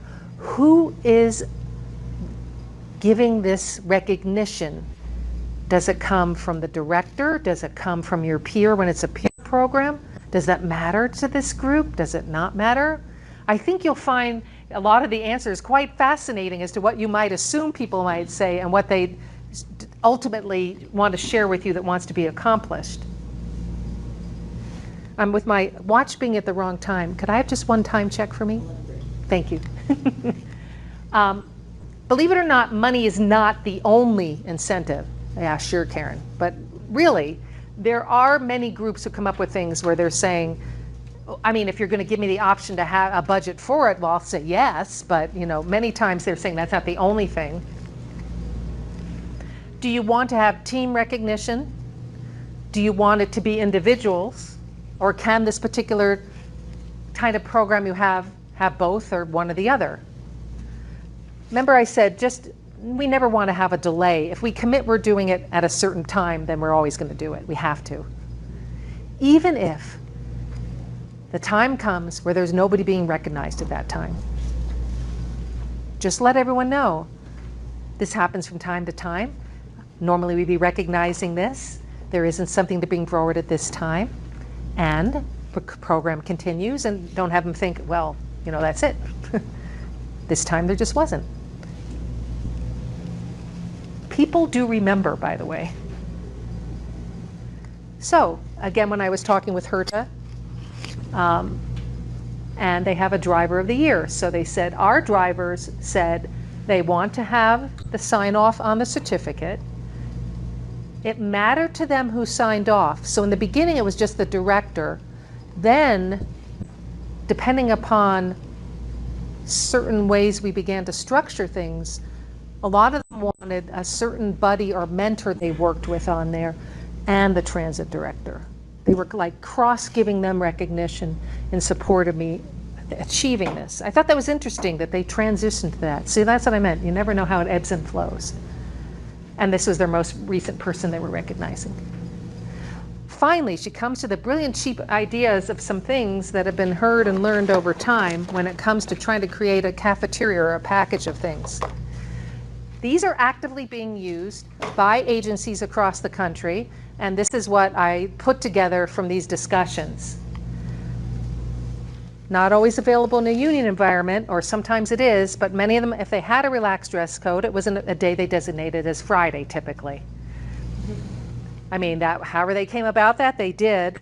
And some of them are so identified and tied in, much to my fascination, with their local sports team that they said, are we allowed to have a patch with the sports team on our casual stuff, or is that going to make you not happy, or people who hate the team and all this stuff? They wanted to get that out of the way before suddenly people were wearing it and somebody said, I hate that team, or, you know, it was interesting how deep some of these discussions went around this, believe it or not. Some of them had something to encourage better health. Going to their local YMCA, going to their local weight loss programs, if there was some, they collectively said that. And we know this is a challenge for drivers. I mean, that's the honesty of things, being sedentary like they are. So they themselves in this particular agency said, we'd like to try to do better, And so what do? You go down there and you go to the YMCA and everybody and say, we're going to promote this to our whole agency if you'll agree to give us a discount beyond the regular, you know, registration initiation fee. And can you reduce the monthly fee for this? And then we'll promote it as one of our benefits to our colleagues to take up on. And if they say to us, how do I know how many people are going to sign up? And none of us can know. I mean, you can say, can I meet with you after the first 3-month launch or the first 6 months? Give us a little more time, get it out there, see who comes. You can then decide, is it worth it to keep doing this? But we'd like to at least launch it with a savings and a discount. You know, as far one of our wellness benefits is something we've negotiated. Local gym, local whatever. Ask your advisory committees. How do people on their off time when they're wanting to be on a wellness program, what do you all tend to do? See what you can work out. So that was another thing. The other items that are up there is having what they call the comfortably quiet room.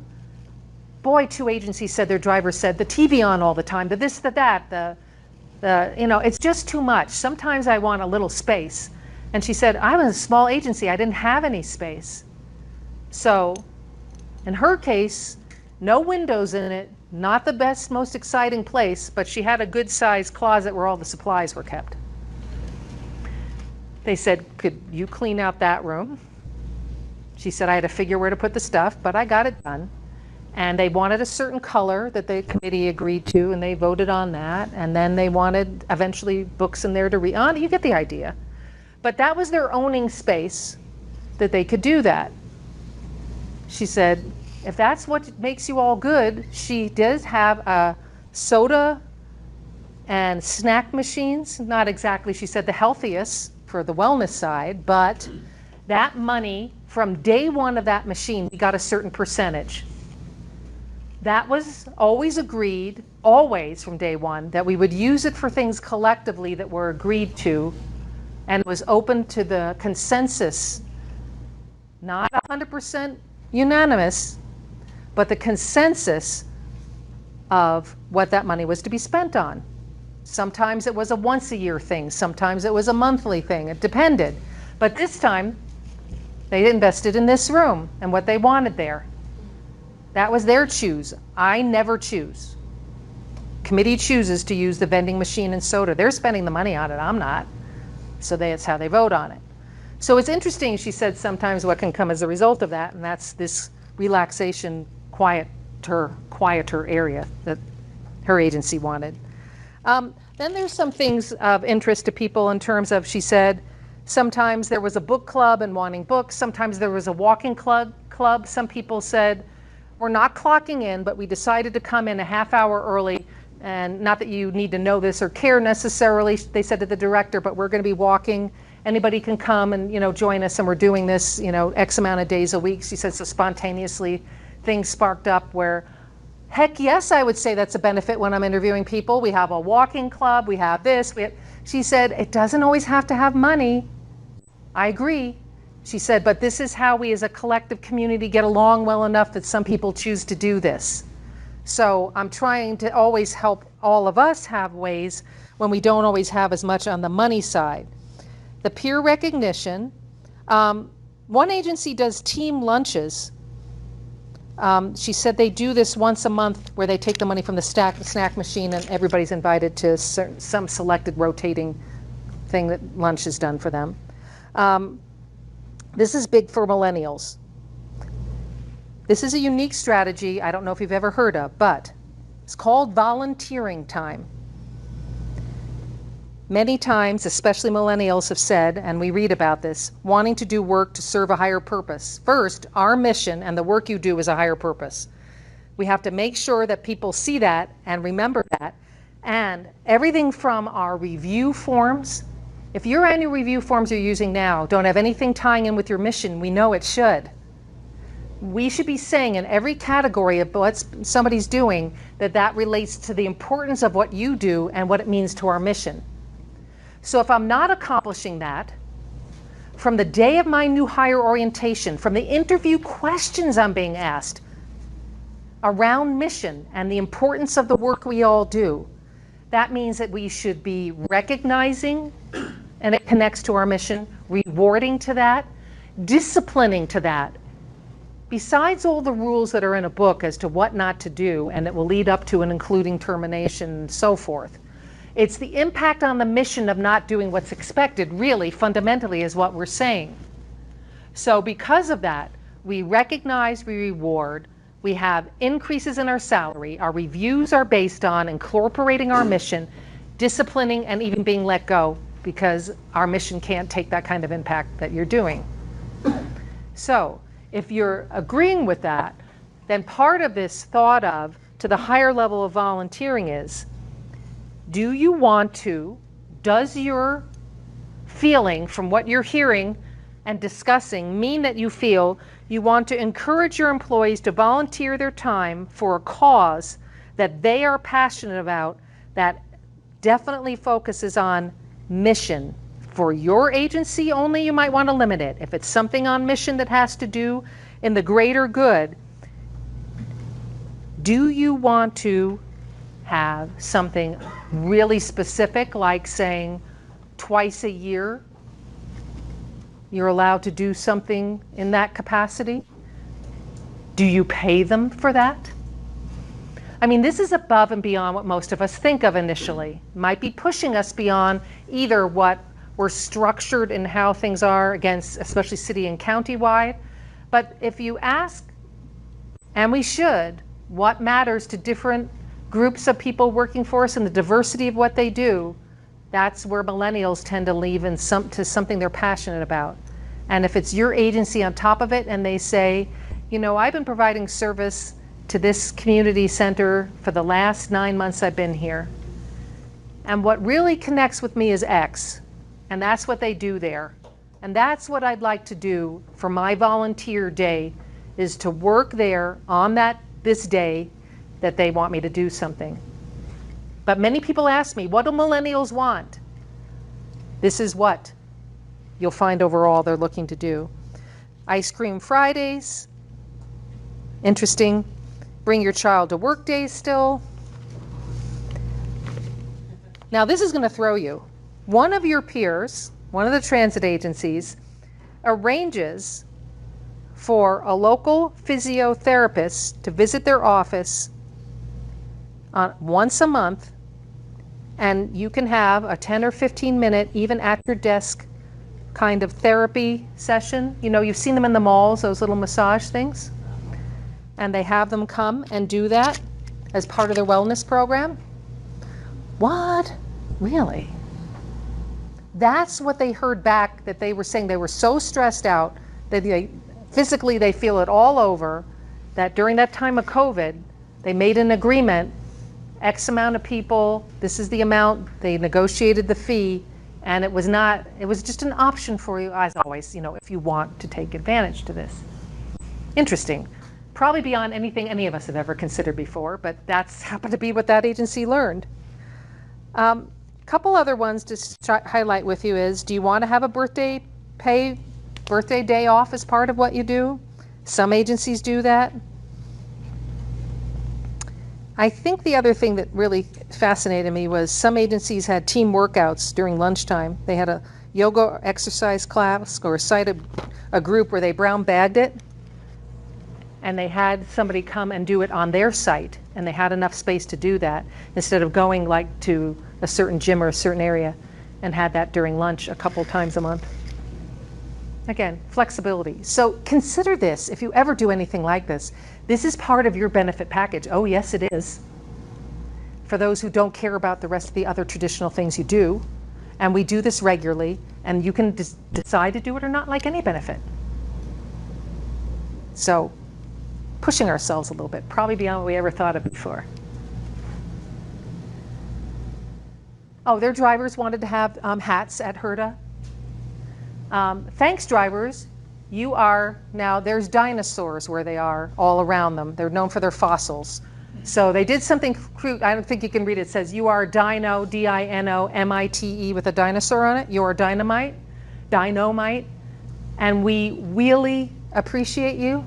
Wheelie, W-H-E-E-L-I-E, and they had little buttons on them. So part of their peer recognition was you could give in a button, you're telling someone why you appreciate them, and then they were giving these buttons to their peers. I mean, that's what they liked. I mean, it's amazing what people will come up with, and they invested in that, and they said that's what you like, then that's what we're going to do. Anything about what any of you do when it comes to recognizing your colleagues or that is established in your agency that you said this works for us and you'd like to share with anyone? Because I want to give you that opportunity to do that too. Because you have been, but I didn't want to cut you off from anything. Before I do some summary things, are there any questions, anything you'd like to ask about that's going on in your agencies? That how does somebody else handle this, or have you heard anything about this, Caryn? Maybe this is only us, maybe it's not. Yes? In my previous job, Before transit, you mean? Previous? Okay. We had I came into a director role where we had a team that was just a little bit toxic. Because we had Toxic teams are pretty tough, aren't they? Yeah. teachers, and then we have home visitors, and so we sent out a survey, and I set up a committee. We call them Sunshine Committee, so that instead of toxic, it's the opposite. So can you hear that? A sunshine committee, but wanting to get feedback from across everyone in all positions in the agency. So a survey that was done, but trying to have, maybe you call it a spin, maybe not, but calling it a sunshine group trying to collect this, okay? And where did you go and what did you do? And what we did was every quarter we would do the survey, because sometimes Quarterly rather than annually, which most, if anybody does these surveys, usually it's once a year or even every couple years. So interesting, quarterly. Yeah, Okay. and so to build up camaraderie, Yep. we started off in each section, so the teachers can try and build relationship and trust with each other. They came up with some ideas, like they wanted to be healthy, so there was a water challenge competition, so everyone participated in it. And then for home visitors, it was a potluck Friday, because it was a very diverse theme. Everyone Yes. was from different cultures, so everyone cooked whatever they wanted to cook. And on Fridays, they would show up, and each time the crowd was getting bigger and bigger, and it wasn't just our own department, our human resources department. People liked it so much, others wanted to be a part of it for that day or for that event. And they would be offended when we didn't mention Yep. it. But this was a department that was never, out of all of the departments, their budget was always the same compared to other departments where they would get more. And so Gotcha. it built a team where not only did we know each other by our work, but we also knew each other's culture, because when they brought the food, we were knowing about their culture. Right. How they make their food, and people share. It's beyond work. Yes. Showing a side of you that's more personal. Yeah. Yes, and so that was pretty successful for 2.5 years. So that leads me to ask, because this is the top kind of tips. This is a full day training. There's a whole series of resources. I have this class on this topic on our website. But how many of you conduct a survey of your staff? Do an annual survey or every so many years? And I'll ask each of you. Do you find in conducting the survey that between the purpose and what comes as a result of it, is this something that's of value to your organization? So they do it agency-wide. Okay. It's not just my division or my department. Yes. We call it an employee engagement survey. All right. They have a third party come in and administer and go through all the questions. Right. I think it's a good barometer to kind of see where Okay. feelings are, but we haven't had a lot of actionable items come out of it. That's very common, by the way. Sad to say, because that's not really what you want. But I'll comment on that in a moment. And you were saying that your agency as well also has conducted? Actionable items, but sometimes it's just not every take them on. So. Something commonly have, workload. Yeah. Besides the agency is an issue, but, short of hiring, a couple hundred more people. So I think the key thing with surveys I found is you're always having an independent outside organization conduct it, because nobody wants to feel, because it's meant to be anonymous, their answers, absolutely anonymous as to people replying to the questions that are being asked. in having it done the right way, it's always then having that same agency who takes that, and there's comments and room for that as well. It's not just the objective marking of things. And summarizing that and bringing it back to the designated people in leadership. Sometimes it's brought back so that it's brought to different tiers as to those questions related to this department as much as an overall. It depends upon how it's structured and agreed to between that company doing the work and what you as an agency are looking to learn or trying to determine. The key thing that falls down in 9 out of 10 times, and it's not just for transit systems but across the board with this, is that when there's a summary of overall agreed upon recommendations of things to take action on, if you can't accomplish certain things, people are waiting to know 2 things. What were the results of this overall that we're sharing agency-wide? Because there are always results and there always has to be something shared. Otherwise, why conduct the survey? So the other thing is to be upfront in explaining that out of this list of things, we this year or this whatever time frame are only able to do this one or several things. Because the first time you conduct this, none of us have any idea what the responses are going to be or how much or what's going to come from it. It can be overwhelming almost. I was involved with that with Macy's. It was an annual thing for my whole time there. And there's no way the amount of things that were identified could ever have been done in any capacity, even with somebody at that size with that much money and all that. So same thing, it's authentic to say that it is up to the leadership to prioritize that. Or if you have committees, maybe there's certain things you could delegate to committees and come up with. That's part of leadership and understanding how to run an organization, that we all would like to do the following things, but it's not absolutely possible, either financially, which is a legitimate part of this, manpower-wise, but how are we deciding what we're going to do, and we're going to do this and in what time frame? Because people want to know the end result when we take on whatever this number 1 or the 2 things that are going to be done, and what's the result of that. So we are approaching 10 minutes to noon. Yeah, And we're wrapping up. we want to give people a break to Yeah. the bathroom or whatever. So at noon, is it lunchtime then, or? Yes. Okay. So in the summary that I have here, the overview of retention and what we've discussed in terms of retention.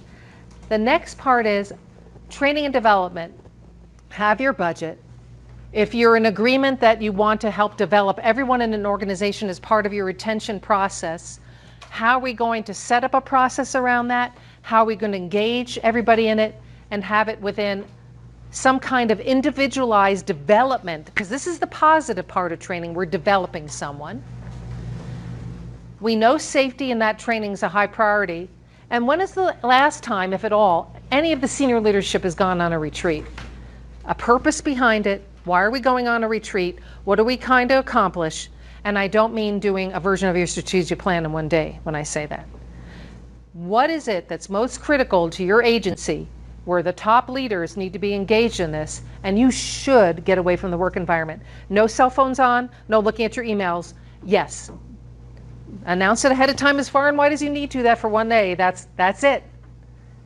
And you will text us for the accidents of the major life or death, or obviously, guys. But other than that, we're not responding till the next day, or if it's a day and a half retreat or whatever. You don't have to spend much. You can go to the local library. They have their meeting rooms. Those are free all the time. Just sign up ahead of time. It would be wonderful if you go to somewhere else, you know. And last but not least, when it comes to professional development and your work around that, our being leaders as we are leaders throughout the organization, not just at the top. You have top drivers. You have people in all various positions where they're leading the whole flow of the organization, the attitude of that particular group. That's the critical difference. So in supporting each other in that work, that's how we begin to get more people wanting to work for us, and we can put that forward in how we describe working for us and why it's so great to be. Thanks for asking us to come here today to talk about this, and you can contact me at any time. I'll leave a few business cards here. I'll see you at lunch, and then we'll be back in, I know this is one of the rooms here, I think, after lunch? Yes, same room Yep, at 1:30. 1:30. Thanks, everyone. Thanks. Thank you.